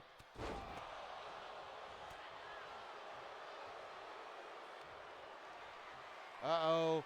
There's that massive power bomb again. Into a cover, but Indy Hartwell's right there and breaks up the pinfall.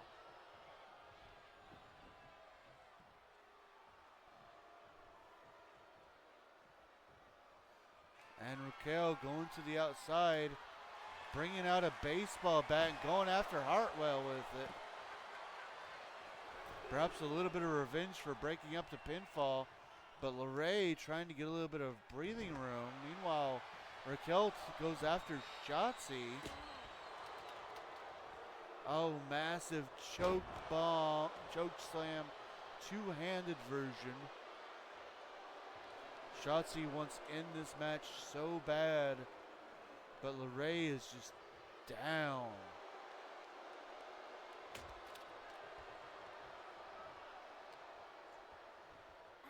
Oh, LeRae still showing a bit of fighting spirit. Hits a drop kick. A spinning neck breaker.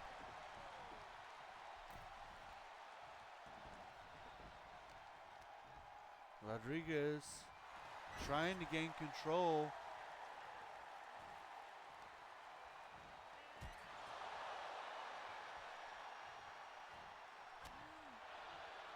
There's a reversal.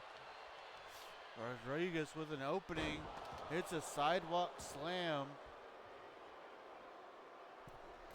Oh, but she takes a little bit of time to taunt. This could be her undoing as Shotzi, a fresh member of the team, gets tagged in.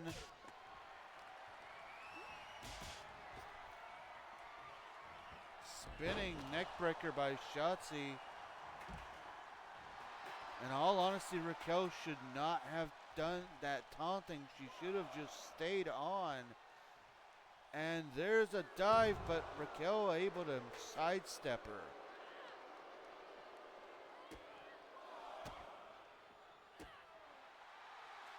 And there's the sliced bread. Not enough to knock her out. And now Shotzi going for something else. A massive move there.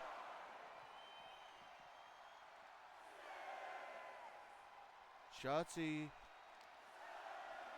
throwing Raquel back into the ring. Grabbing that stop sign for extra measure. Could be looking at a countdown if she's not. She needs to. Okay, I was about to say. Oh! the stop sign into the cover. A kick out at 2.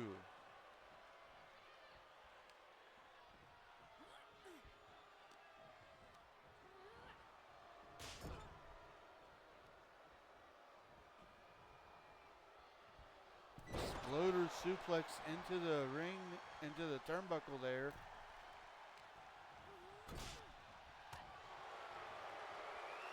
Reversal by Raquel, who goes for that massive powerbomb again. Into the cover. Easy kick out by Shotzi. I think her team, rest of her team knew that she was going to kick out because nobody tried to stop. And now Raquel just missed with the stop sign. I think Raquel might need to face that she's done for. She's just trying everything she can to stay in this match for her team.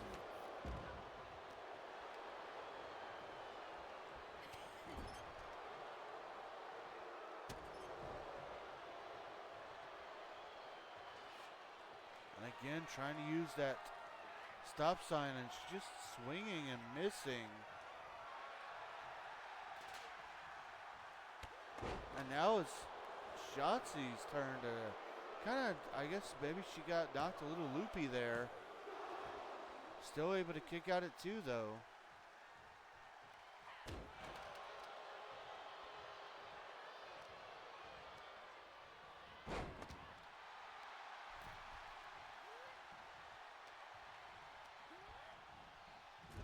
Raquel may deserve a shot at singles title after her efforts here, right?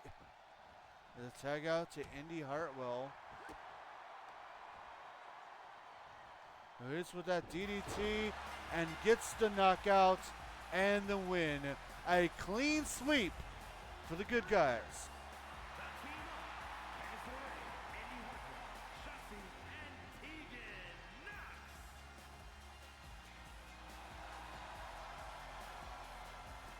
I honestly cannot believe we just saw a clean sweep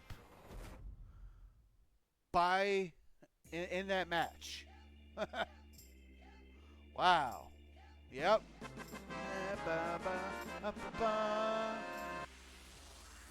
Indeed. Well, next up we have woo. Woo.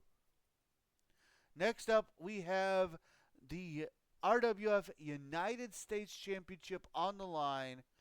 After defeating Kurt Angle via count out at Biohazard, Kurt Angle would give Macho Man Randy Savage a second opportunity to face off against him for the United States title. Macho Man would go on to win the title.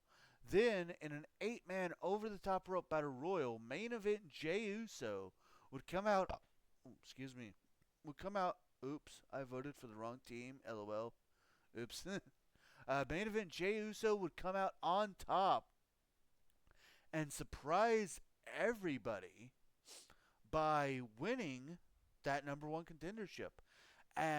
After that, his brothers, Jimmy and Solo, would challenge him to tag team action, where the Macho Man would actually team up with Jay in a losing effort.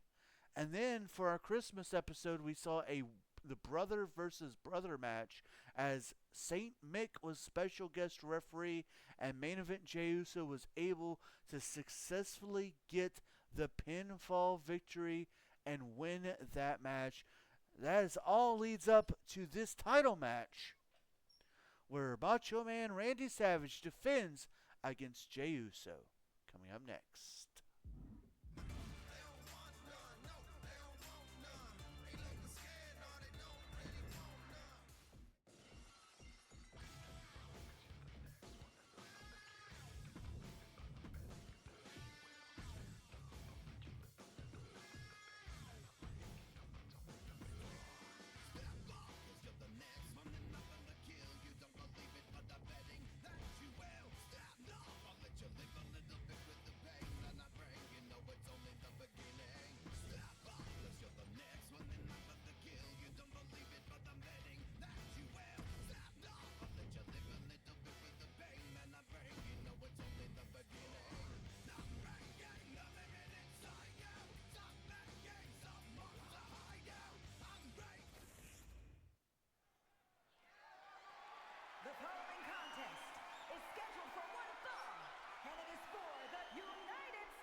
Hashtag no yeet. Here he comes, and we got a lot of questions for this young man. He actually attacked Saint Mick during that special guest referee match. We see that he's kind of wearing darker colors here today. He claims that he's a man of the people, but his actions kind of speak differently. Despite that, the crowd still seems to love him, and they love to do the yeet dance here.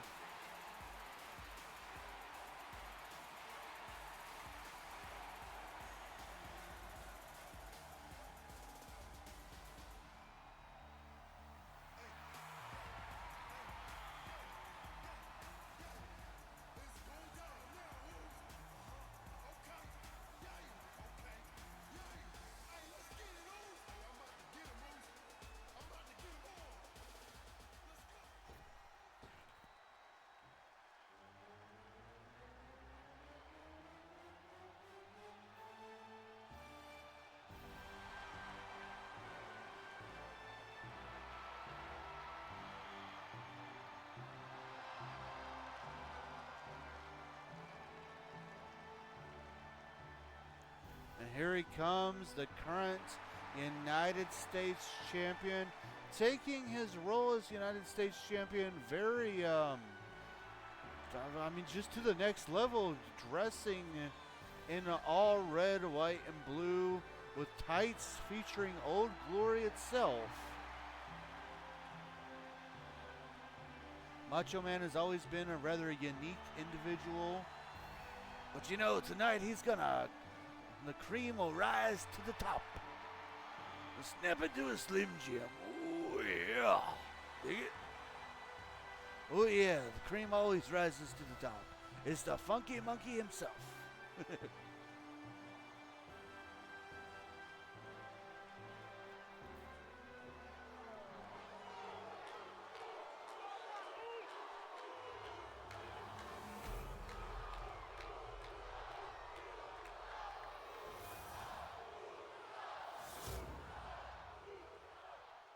Introducing the challenger from San Francisco, California, weighing in at 242 pounds, main event, Jey Uso!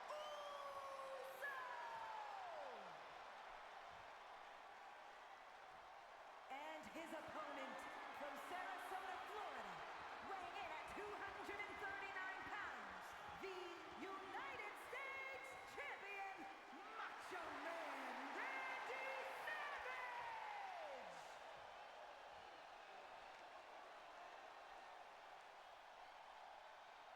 You gotta wonder if the bloodline will interfere here tonight. They have said that they're making it their goal to make sure that Jey does not walk out as United States champion.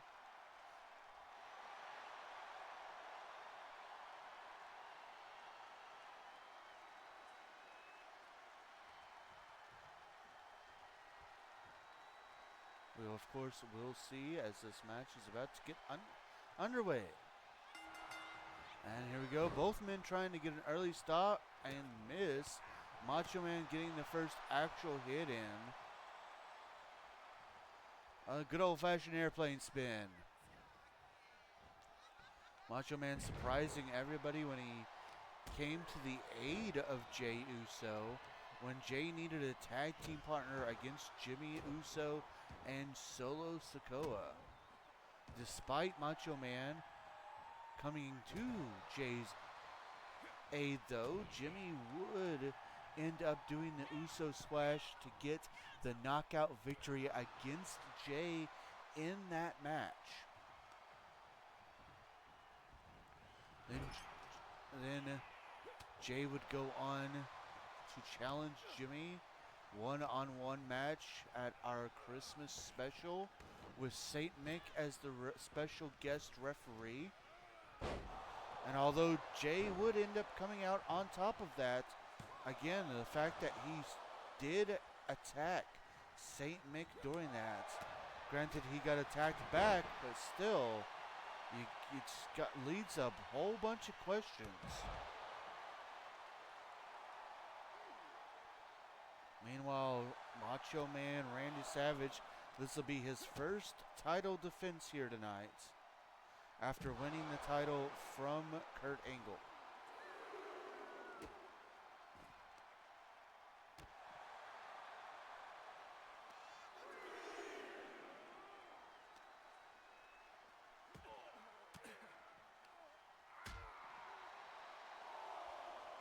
Jay in control as these two fight on the outside here. Jay's got to be careful. There is a count out and there is the champion's advantage. And I don't know if Macho Man would be the same kind of guy that Kurt Angle is and give somebody a rematch if they win via count out. After elbow drop, trying to go for a cover. Shades of Macho Man there from Jey Uso.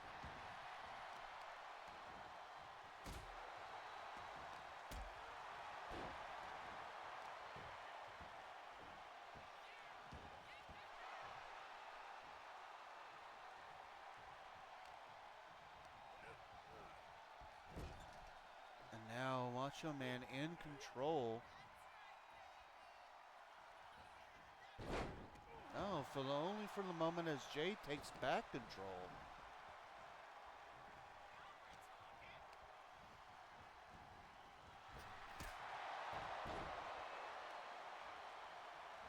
We still have 3 epic matches left for you guys. So don't turn that channel just yet. Oh, spear by main event. Jey Uso. My voice is going a little here. Oh, went for a super kick, but Macho Man able to get out of it.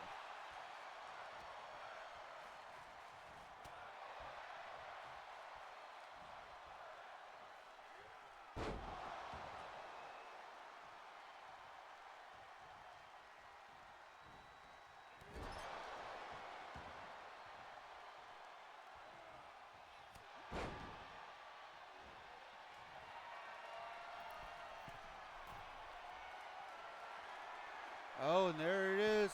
Elbow drop by the Macho Man. Straight to the heart, into the cover. But somehow, Uso able to kick out at 2.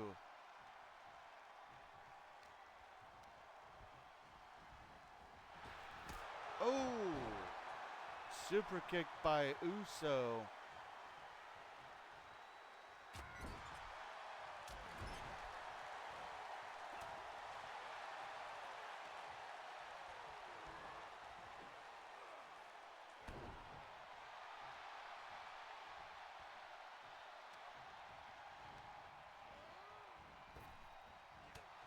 Ooh, reversal.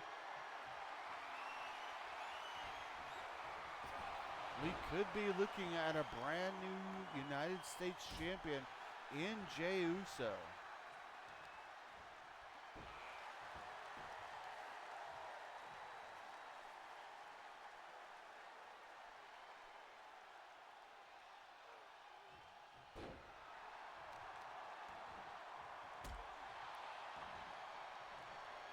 Uh-oh. Uso to the top rope. Feeling Usi. Hit the Uso splash into the cover. Title on the line. And there it is.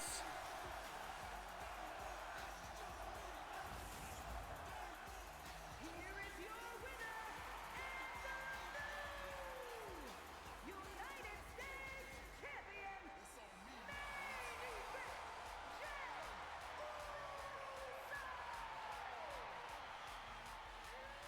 Jey Uso able to come away with a victory here tonight, defeating the Funky Monkey, Macho Man Randy Savage.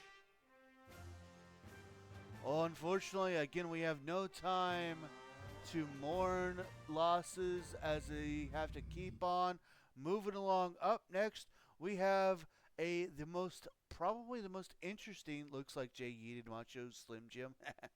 We have the interesting storyline for the women's and another show of just the corrupt, power-hungry Eric Bischoff has been. We have the Women's Championship match next. And to set this match up, it is Piper Niven versus a woman named Yuri. Now, we don't know much about this woman other than that she attacked Roxanne Perez, sending Perez to the emergency room, and has actually cost Roxanne Perez her wrestling career. Yes, we have that update for you guys. Roxanne Perez has been injured so to the point to where she cannot wrestle again here in RWF, as of at least right now. So she has attacked this woman. She has cost her her livelihood. And despite this, she was rewarded. It was revealed that she is the newest member of Eric Bischoff's New World Order faction. And not only that, she was rewarded for taking out Roxanne Perez with the #1 contendership to the Women's Championship title. And so far, she's been pretty dominant, only suffering one loss against the super heroic Mighty Molly. But now the time for mind games is done. The time for all of that is over because it is championship time. We're going to have to see just how much this mysterious woman has in her as Piper Niven defends the women's championship coming up next. I said chill up and down their spine. I'm just a sexy boy. I'm not your boy toy. I'm just a sexy boy. I'm not your boy toy. I make them hot. I make them shiver. Their knees get weak whenever I'm around. They see me walk. They hear me talk. I make them feel like they're on cloud nine. I'm just a sexy boy. I'm not your boy toy. I'm just a sexy. The following contest is scheduled for one fall and is for the Women's Championship.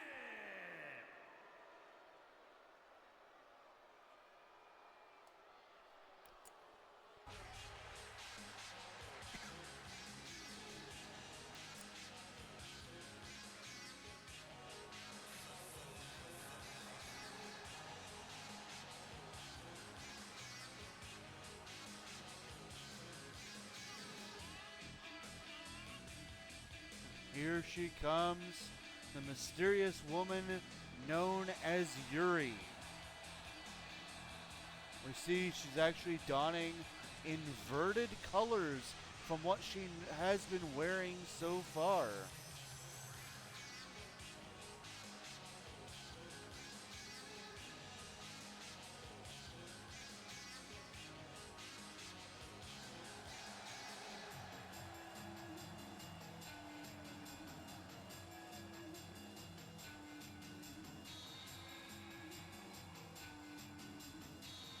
Hey, T, it's NWO, not Yuri.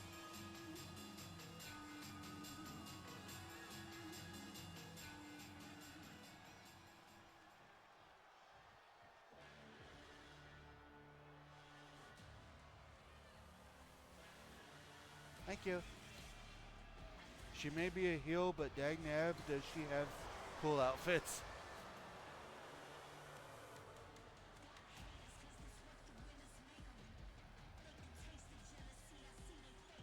And here comes the current women's champion.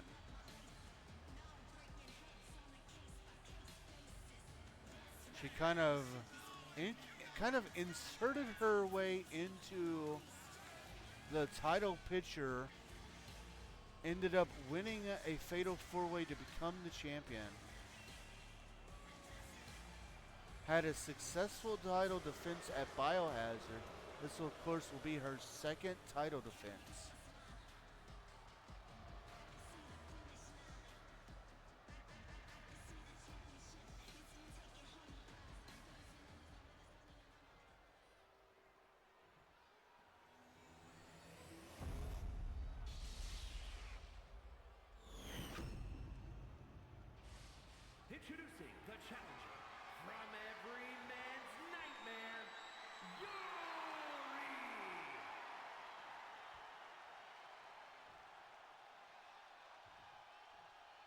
her opponent from Ayrshire, Scotland, the Women's Champion, Piper Niven.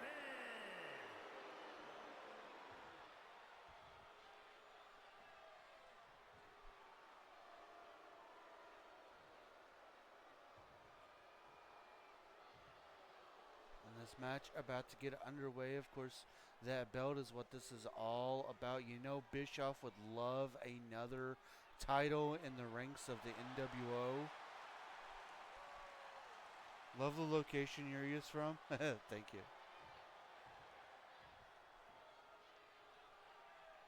I mean, it's not too on the nose, is it? She's from the same place that he's from.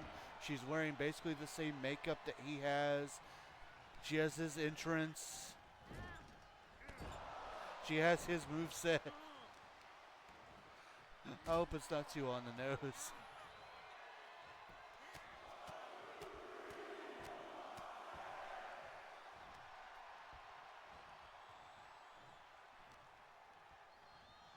I dig it either way.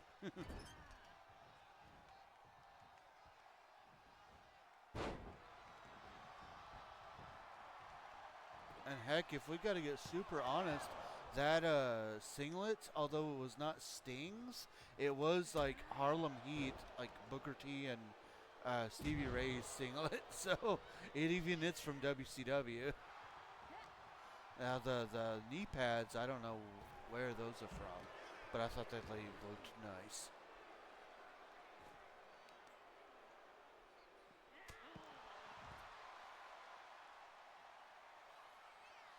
I'll take this time too to, of course, if you guys did not know, normally RWF is held on Tuesday nights.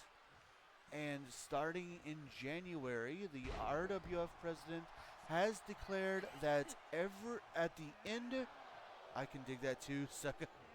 At the end of every month, the last Tuesday of every month will be a big event starting in January, which means our next big event will be January 28th. And it will be our version of the Royal Rumble.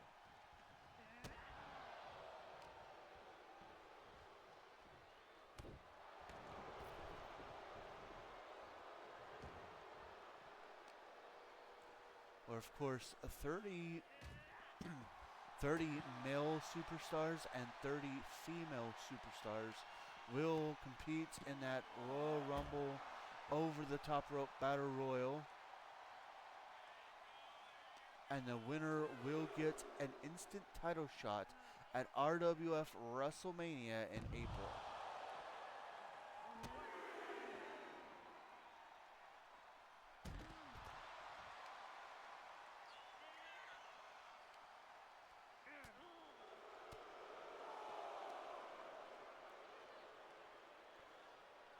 Yuri needs to be careful here. The champion does have the advantage out here on the ground. I don't think either two of them care at the moment, though. They're just inflicting as much damage as they can. And Piper Niven may win this by countout.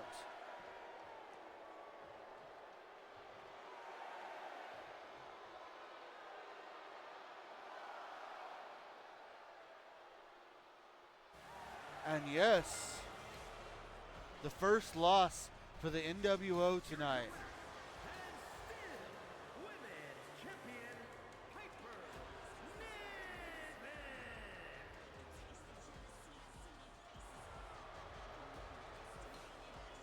Piper Niven getting one of the first victories. Yuri now almost, well, Yuri in a slump now, or getting her second loss here at now there a loss for the title. You know Bischoff is not going to be happy about that. The one time I want the NWO to win, they lose.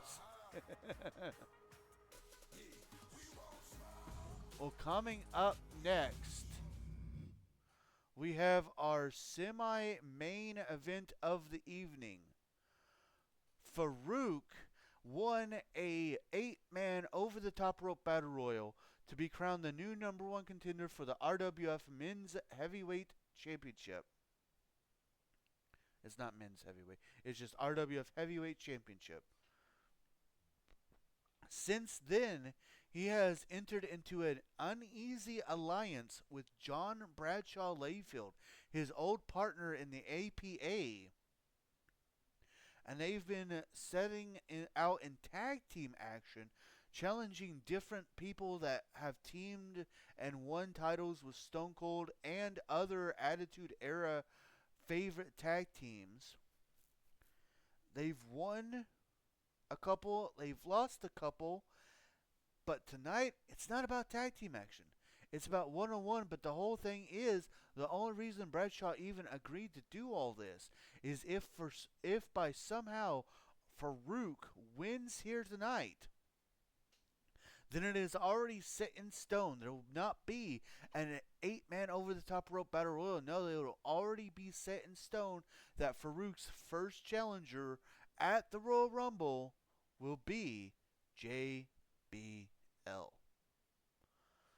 So, we'll see if Farouk can even win the championship, because he's got to face one of the most dominant champions, a three-time heavyweight champion in his own right, the Texas Rattlesnake, Stone Cold Steve Austin.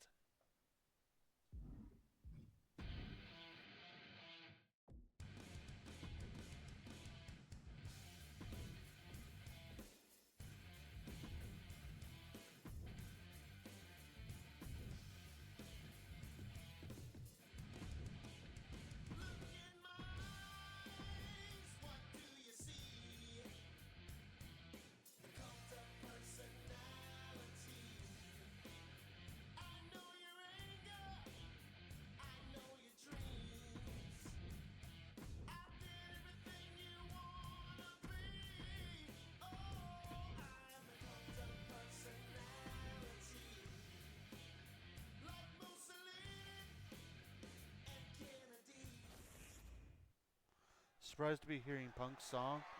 Right. He's on the game. And it is for the Heavyweight Championship.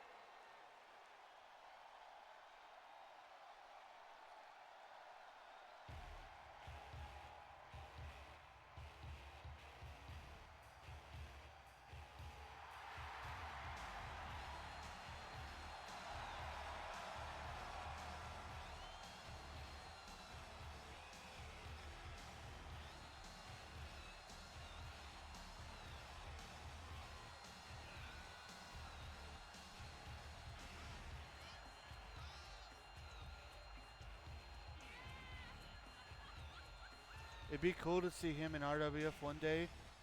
You never know. Never say never, man.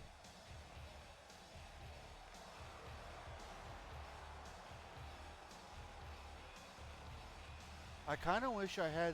They do have his Straight Edge Society version of himself, but you have to get it through my faction, and I don't have the stuff to do it.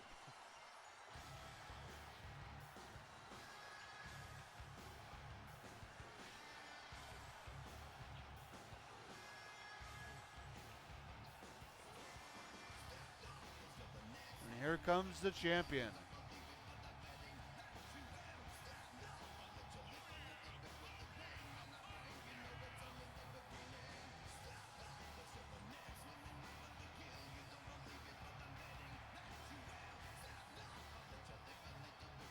It'd be cool if they had his Nexus stuff right.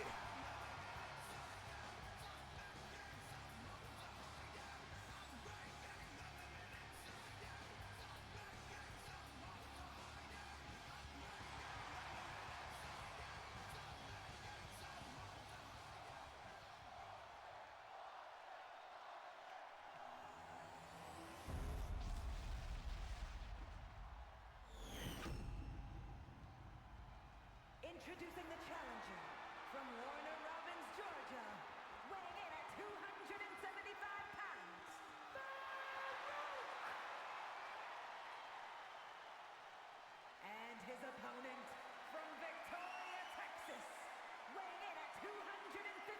pounds, the heavyweight champion, Stone Cold Steve Austin! There he is. I did do the research while she was making the announcements. He is a 3-time RWF heavyweight champion.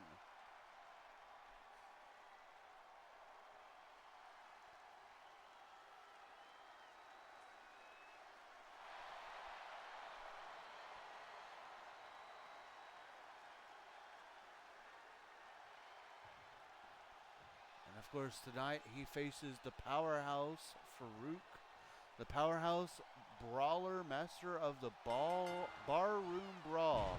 But if anybody can probably match him in barroom stuff, it's got to be the Texas Rattlesnake.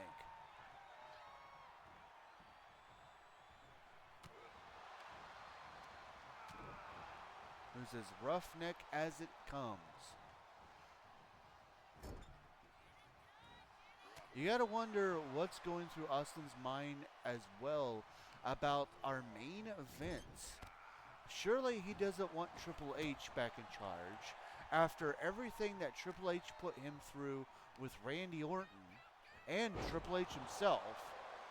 But he's also not gotta want. He's also, you gotta think he doesn't want Eric in charge after everything Eric put him through with with Hollywood Hogan.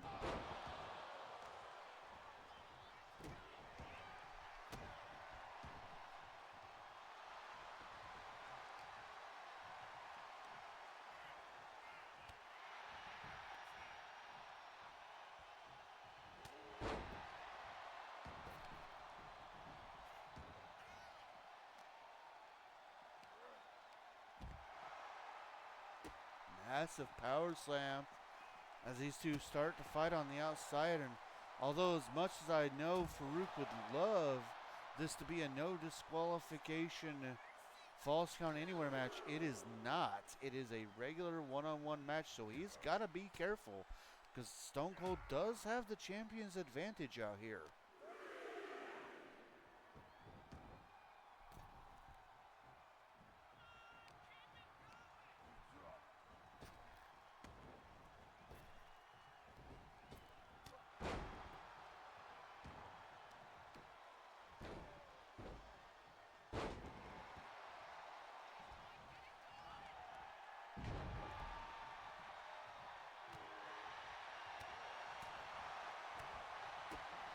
Stone Cold just putting the boots to Farouk here. You know, you got to know that JBL is watching this match very closely. Honestly, surprised that JBL isn't out here at ringside. You would think that he would want to do everything in his power to have Farouk be the champion, since it would guarantee him to the next in line. And there's the stunner by Austin into a cover. And a kick out at 2 point. No. And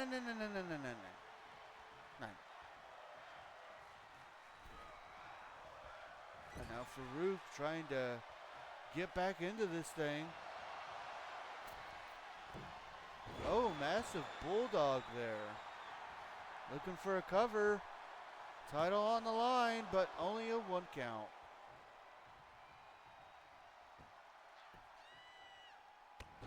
And now Farouk just doing as much damage as he can to the heavyweight champion. Looking for the Dominator. But Stone Cold got out of it.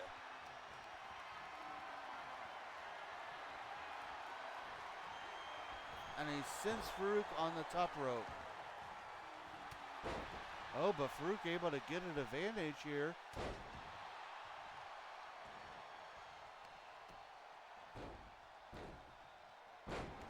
Ooh, massive shots.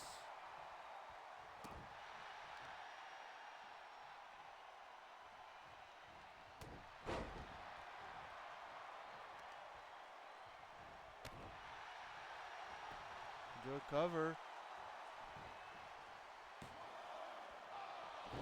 Only a 1 count. Farouk can't seem like he can't believe it. Farouk seems like he can't believe it. Now Farouk to the top rope. Oh, went for a diving shoulder block, got caught with a power slam. Stone Cold back in control. And a second Stone Cold Stunner into the cover. And only a 2 count. Somehow, Farouk able to get the shoulder up.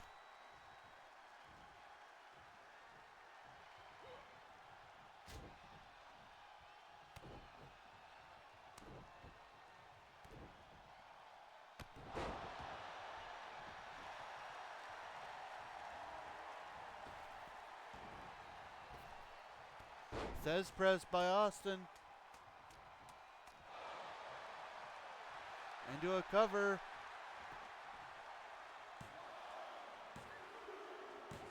And there it is.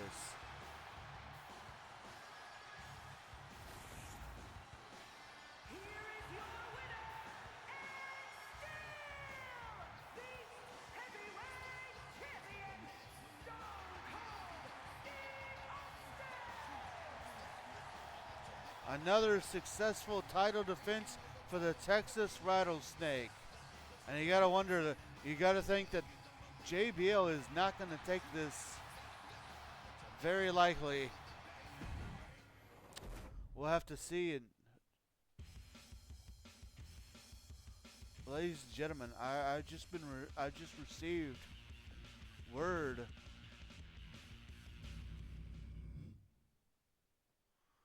Well, yeah, our main event is up next, as Stone Cold would say. Oh heck yes.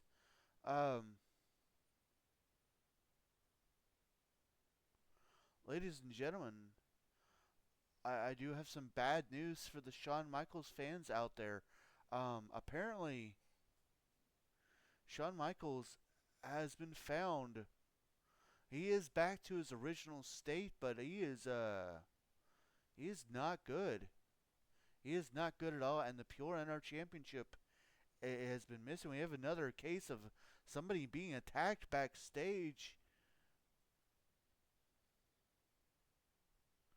I don't know what this means. Unfortunately, we will have to wait until the next year to find out any of that, because coming up next, we do have our main event of the evening. Now, this, of course, is the War Games match. It will be the Team Authority versus the New World Order. And in this match,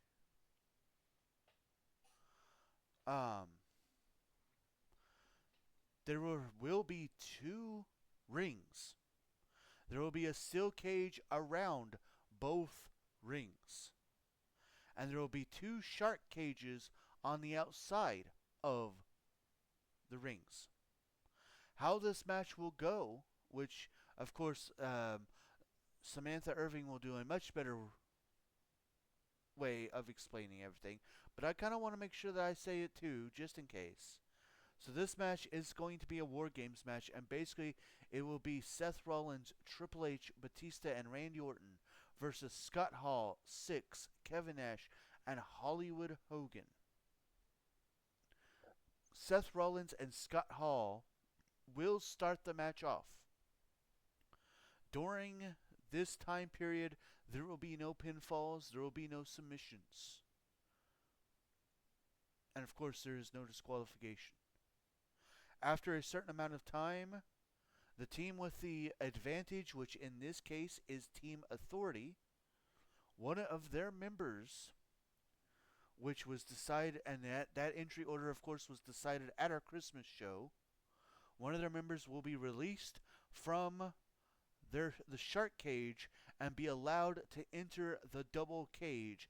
And now they are also allowed to grab weapons to put into the ring if they want to.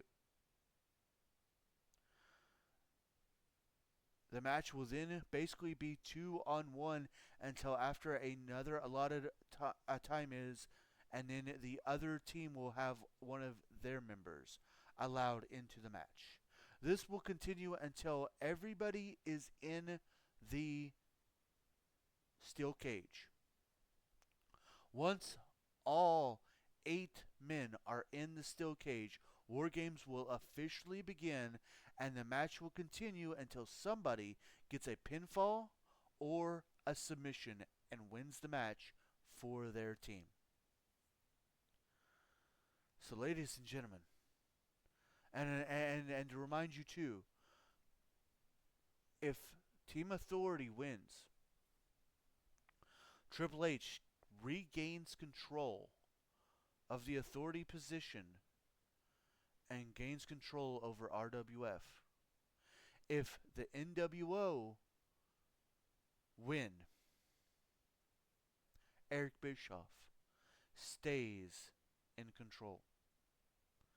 Ladies and gentlemen, it is time for War Games.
The following contest is the Men's War Games match! The rules of the match are as follows. 2 teams will be contained in separate cages, with 1 member of each team starting the match. At regular intervals, alternating members from each team will be released to enter the match. The first member to enter will come from the advantaged team. Once all competitors have entered, War Games officially begins! The match can be won by pinfall or submission. Exiting the cage will result in a forfeit. Now, let the War Games begin!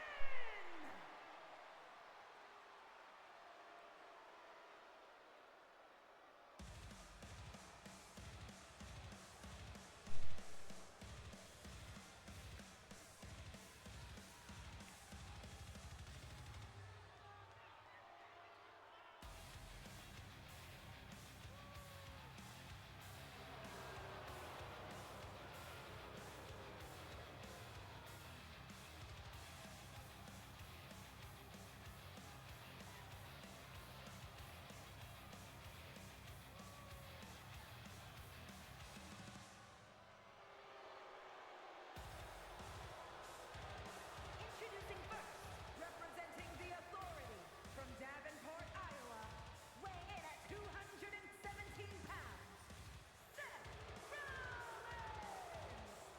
And here comes the 4th member of the Authority, the surprise entrant. Last week we saw he was the first man eliminated in that fatal 4-way, meaning that he will start this match out. The rest of the entrance will be Triple H, Batista, and finally Randy Orton.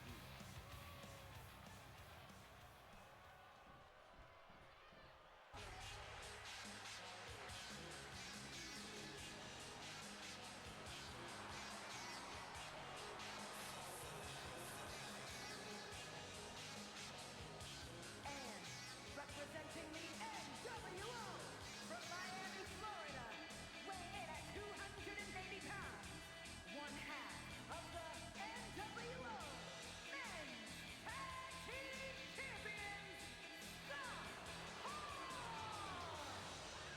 And just as the Authority, NWO had their own Fatal 4-Way elimination match, Scott Hall was the first one to get eliminated.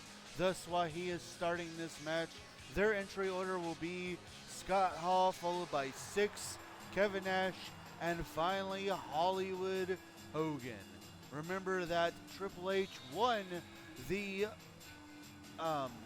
advantage in a steel cage match at Biohazard against Eric Bischoff, meaning that they will get released from their cage first.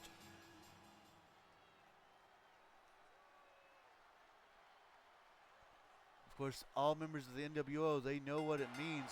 They've been in war games before, with only some of the people on the opposite side have ever been in this structure.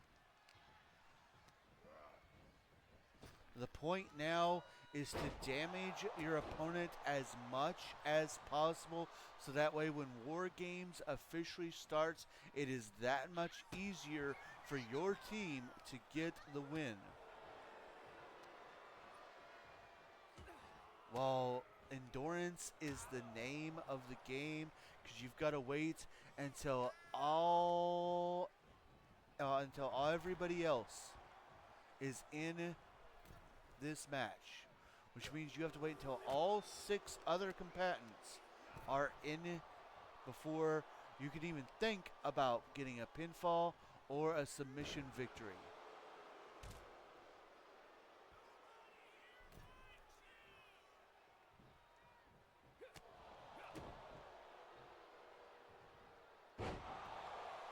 And of course, this all came about because Triple H was using his power to do some despicable things, and the crowd wanted something done. So the president put Eric Bischoff in charge, and now they're regretting that. Well, time is up, and here comes Triple H.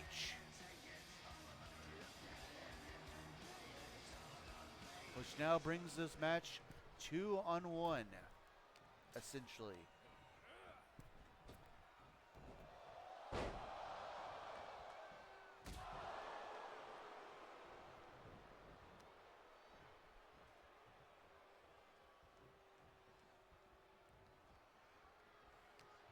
This all started with Randy Orton attacking Stone Cold Steve Austin and stealing his title belt. I don't know. I may be using that a little too much. I just realized that. I may subtract my Shawn Michaels storyline that I just thought of, because I do use that a little bit too much. But yeah, that's how it started. People wanted something done, so the board of directors stepped down and appointed Triple H as the one in control. Triple H would then go on to use way too much of his power to his advantage. People begged for something to be done, so the president injected RWF with poison.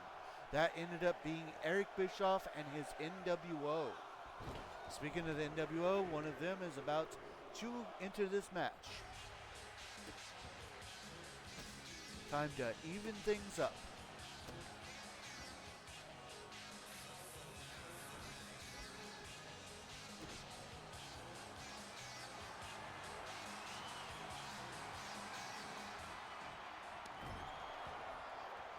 Eric Bischoff would then be in control, and we thought Triple H was bad. We thought he used his power to his advantage. But Bischoff, oh my, he's done things that make Triple H look like a saint. So obviously a lot of the fans want the lesser of two evils in Team Authority. Some, though, there are some that want the NWO to stay in control. That is, of course, what this match is all about. It's also interesting to note that Triple H is willing to actually fight for his spot, being in this match as part of Team Authority, where Eric Bischoff is nowhere to be found.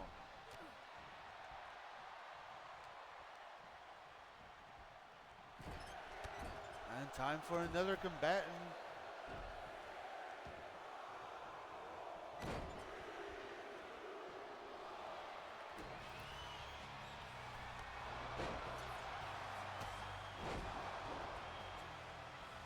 Of course, the Animal Batista. Surprising to see that nobody has brought in any weapons.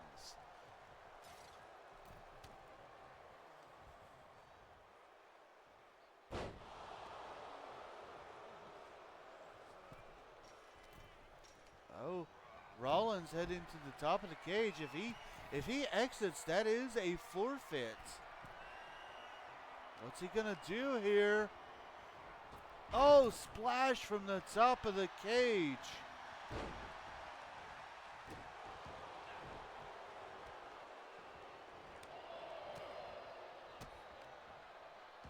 Only one more member left to go for Team Authority. Two more for Team NWO. And you got to also remember that Kevin Nash, Scott Hall, and Syxx have already competed in matches here tonight, successfully defending their title belts.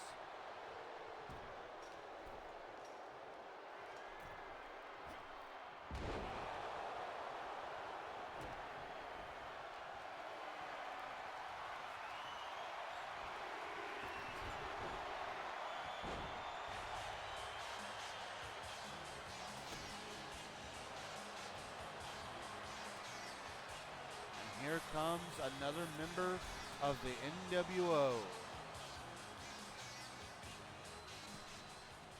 Well, I was just saying I'm surprised nobody's brought in a weapon. And oh, Nash taking out Triple H's signature weapon, the sledgehammer. Oh, and a table.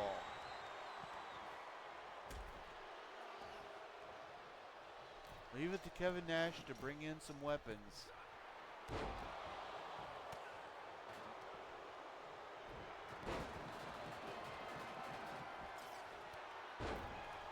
Nash already exhausted just from bringing in weapons. And Batista goes right to work on big, sexy Kevin Nash.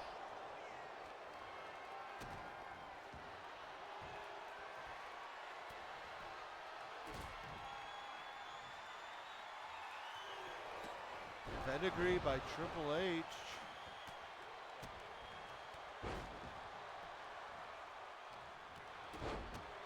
Like I said, right now it's not really about pinfalls or submissions.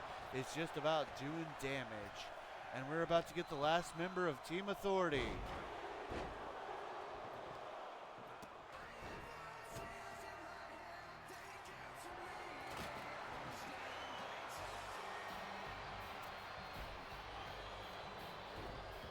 There he is, the last member.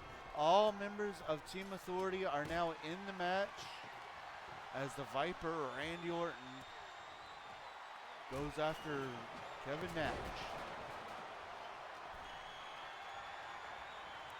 Which means once Hogan enters, War Games will officially begin, and the first man to get a pinfall or submission will win the match for his team.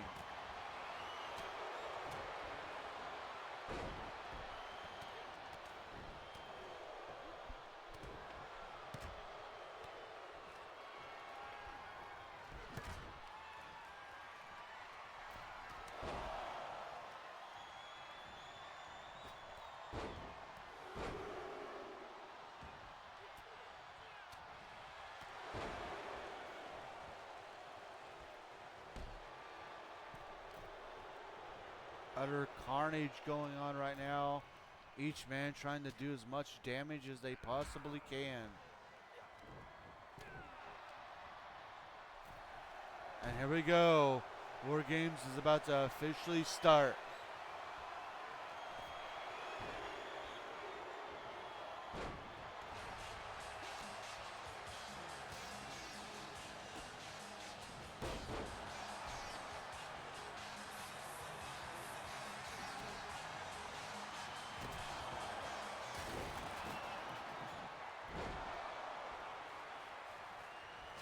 Oh, and Hogan bringing in some weapons as well.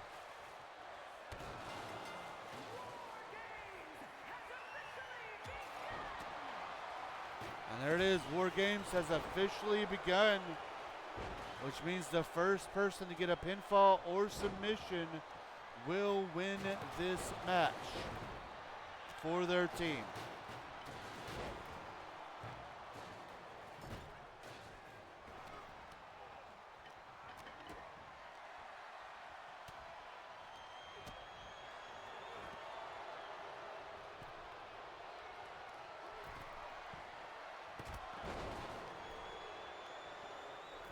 There's so much action going on. It's so hard to call. He just chunked her sledgehammer at Hogan. Oh, Batista bite.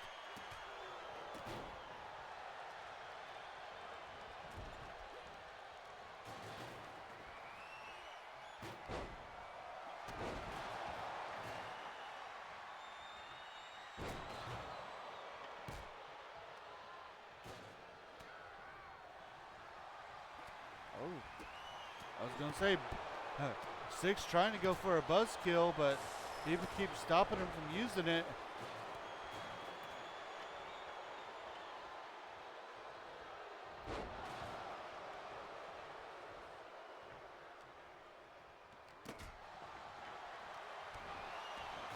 Pinfall attempt by Triple H, but Hogan breaks up the pinfall. Oh, choke slam. No, reversed.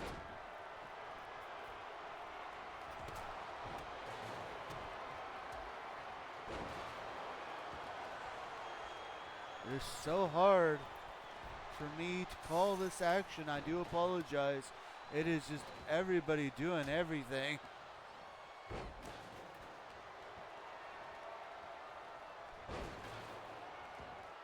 And now Hall trying to go for an outsider's edge.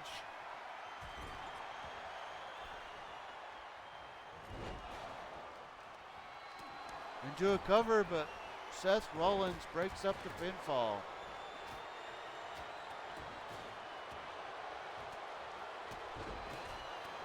Oh, Batista with the Batista bite.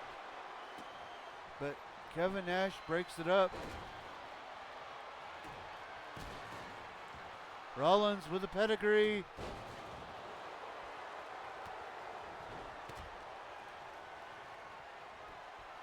And now Rollins with a stomp.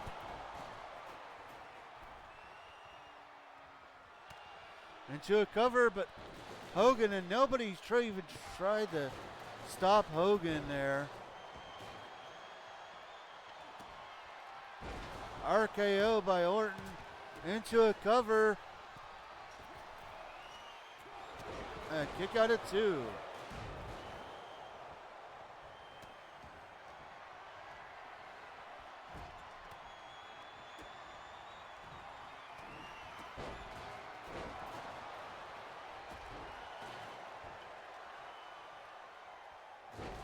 Batista bomb.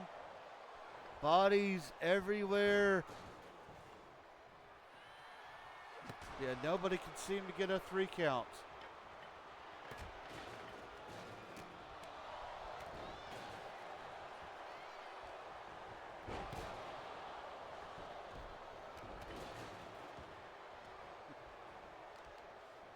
See, what they need to do is, while one guy gets one guy down, the others need to keep everybody off of them.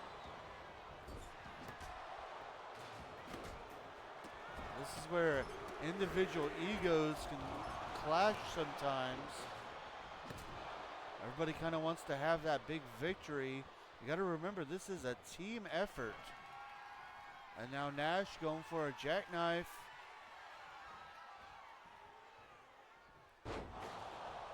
Into a cover, but Batista able to break it up.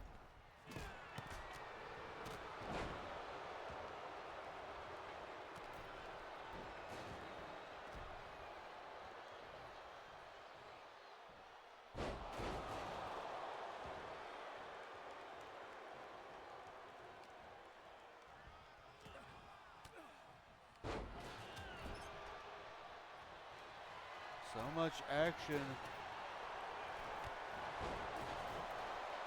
These men truly going to war here tonight.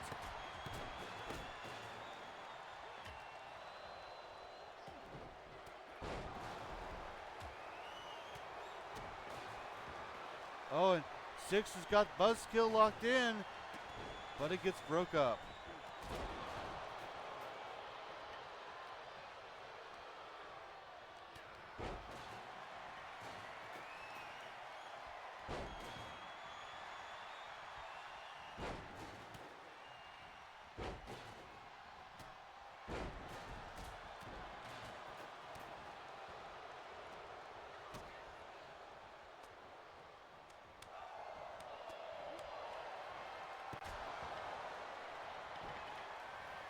I don't even know anymore. There's just so much going on. But you gotta love the it's a little car wreck. You can't look away.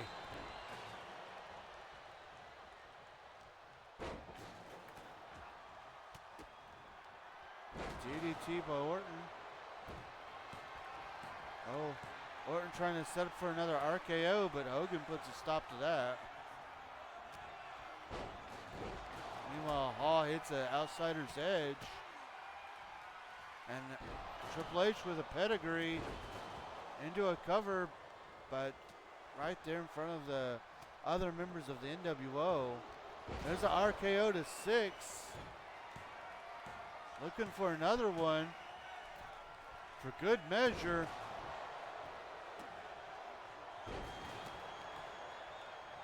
Should have done it to Nash.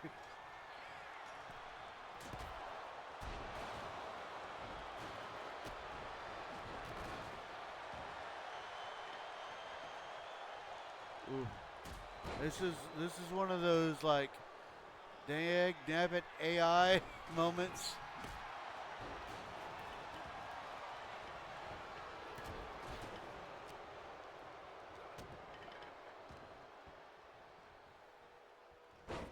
Pedigree by Rollins.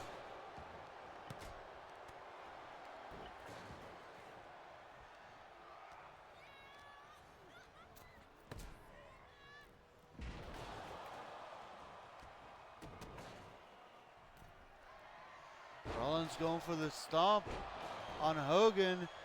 This might be it. Into the cover. No NWO member around. But Hogan kicks out.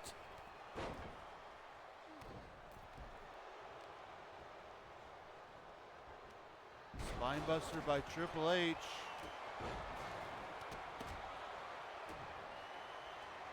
Triple H going for a pedigree. Batista going for a Batista bomb. I thought he was at least.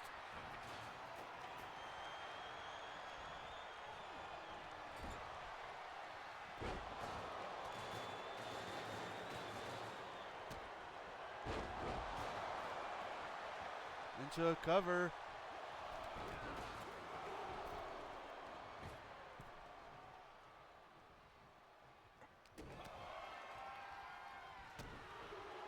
So far, neither team able to capture the victory here tonight.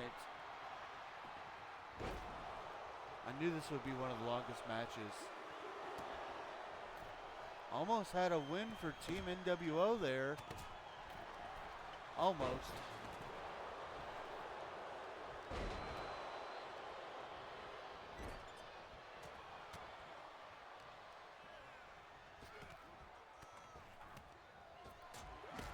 Oh, Triple H with his favorite weapon, the sledgehammer.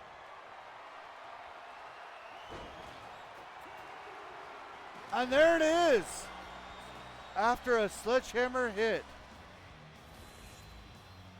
Here are your winners, Seth Rollins, Triple H, the Animal Batista, and Randy Orton, the Authority. There you have it, ladies and gentlemen. The Authority ends 2024 back in control of RWF. And of course, it is Triple H who wins it all for his team. Talk about a one-man ego trip, right? Well, ladies and gentlemen, that has been our big event for the month of December. I hope you have enjoyed the ride we have gone on for this. I am excited to take things to the next level and to bring things up to our next big event in January. I am excited to see where things go. I'm excited to do this journey with you guys, and I hope you guys are excited to do it with me. Well, ladies and gentlemen, there will not be a raid tonight. It is way too late for that. I do hope you have enjoyed your time here tonight. We're going to go ahead and get into our commands, and then I will send you guys home. If you don't want to stick around for the commands, I understand. Have a good night. I will see you guys maybe tomorrow. Keep a lookout on Discord for that official announcement. As of tonight, though, as always, we are sponsored by our Lord and Savior, Jesus Christ. He has blessed both me and my wife extremely greatly, and we want to make sure that we return his blessings by giving him all the honor, glory, credit, and praise that he rightfully deserves. Good night. Oh, well, we of course, good night. Good night. We also want to say thank you. Thank you to everybody that joins us today. It means so much to me that you guys take time out of your busy days to come and hang out with me. And of course, a huge thank you also goes to our supporters, starting with my hashtag wonderful wife Firebird10, our amazing friends Nick and T, our subscriber Dylan Taylor 4, the two guys responsible for video games that they bought for me, Sean and Steve, and of course Seafire Incorporated, who made that logo over there. Thank you all again so much. Well, new year, new you. You can get all of the things that you need for your new self over at Mary Kay. Feel free to grab that link and join and browse all the wonderful Mary Kay products. And if you have any questions, my hashtag wonderful wife Firebird10 is a Mary Kay consultant, and will be more than happy to console you, or she'll be more than happy to answer any questions you have. Discord. We have one of those. If you have not joined our Discord and you would like to, feel free to grab that link and join us over on Discord. We've got tons of chat rooms. We've got, that's where important announcements are made, important decisions are done, wrestling results are posted, and we just love to see you there. Another place that we'd love to see you is over on YouTube. If you'd like to check out some of our past live streams or even rewatch this one when it comes out, feel free to grab that link and join us over there. Now, since it is all free and it's another way that you guys can help me out, if you wouldn't mind, hit the subscribe, hit that little bell icon to keep yourself notified, give the videos a like and a comment. Comments are good for the YouTube algorithm. If highlight videos are more your speed, then you can grab that link right there. Join us over on TikTok for as long as it lasts. And join us for all the highlight videos. I actually uploaded 12 full ones. We are almost caught up on, we've only got, counting this one right here, we've got 5 more. I'm sure I'll get those posted tomorrow before we are 100% caught up on highlight videos. So make sure to go and see those before TikTok gets banned. Last but not least are ways that you can help support the stream if you would like to do so. Keep in mind that nothing is ever required, but everything is very much appreciated. More ways on how you can help support the stream are in the chat now, so feel free to read those and all that other good stuff. Y'all, thank you so much for joining me this year. It has been I know it's been kind of a roller coaster um, of a year with Twitch and everything and all of the scheduling issues and all of that, but I appreciate each and every one of you for sticking around, for the new viewers, and just everybody. I just appreciate every one of you. I hope if we do not stream tomorrow, then I hope you all have a very happy New Year's Eve. And just in case we don't stream tomorrow, I will see you all in 2025. Keep a hold on Discord just in case we do.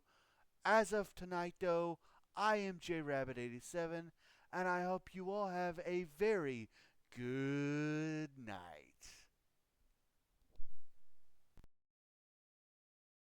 Thanks so much for joining.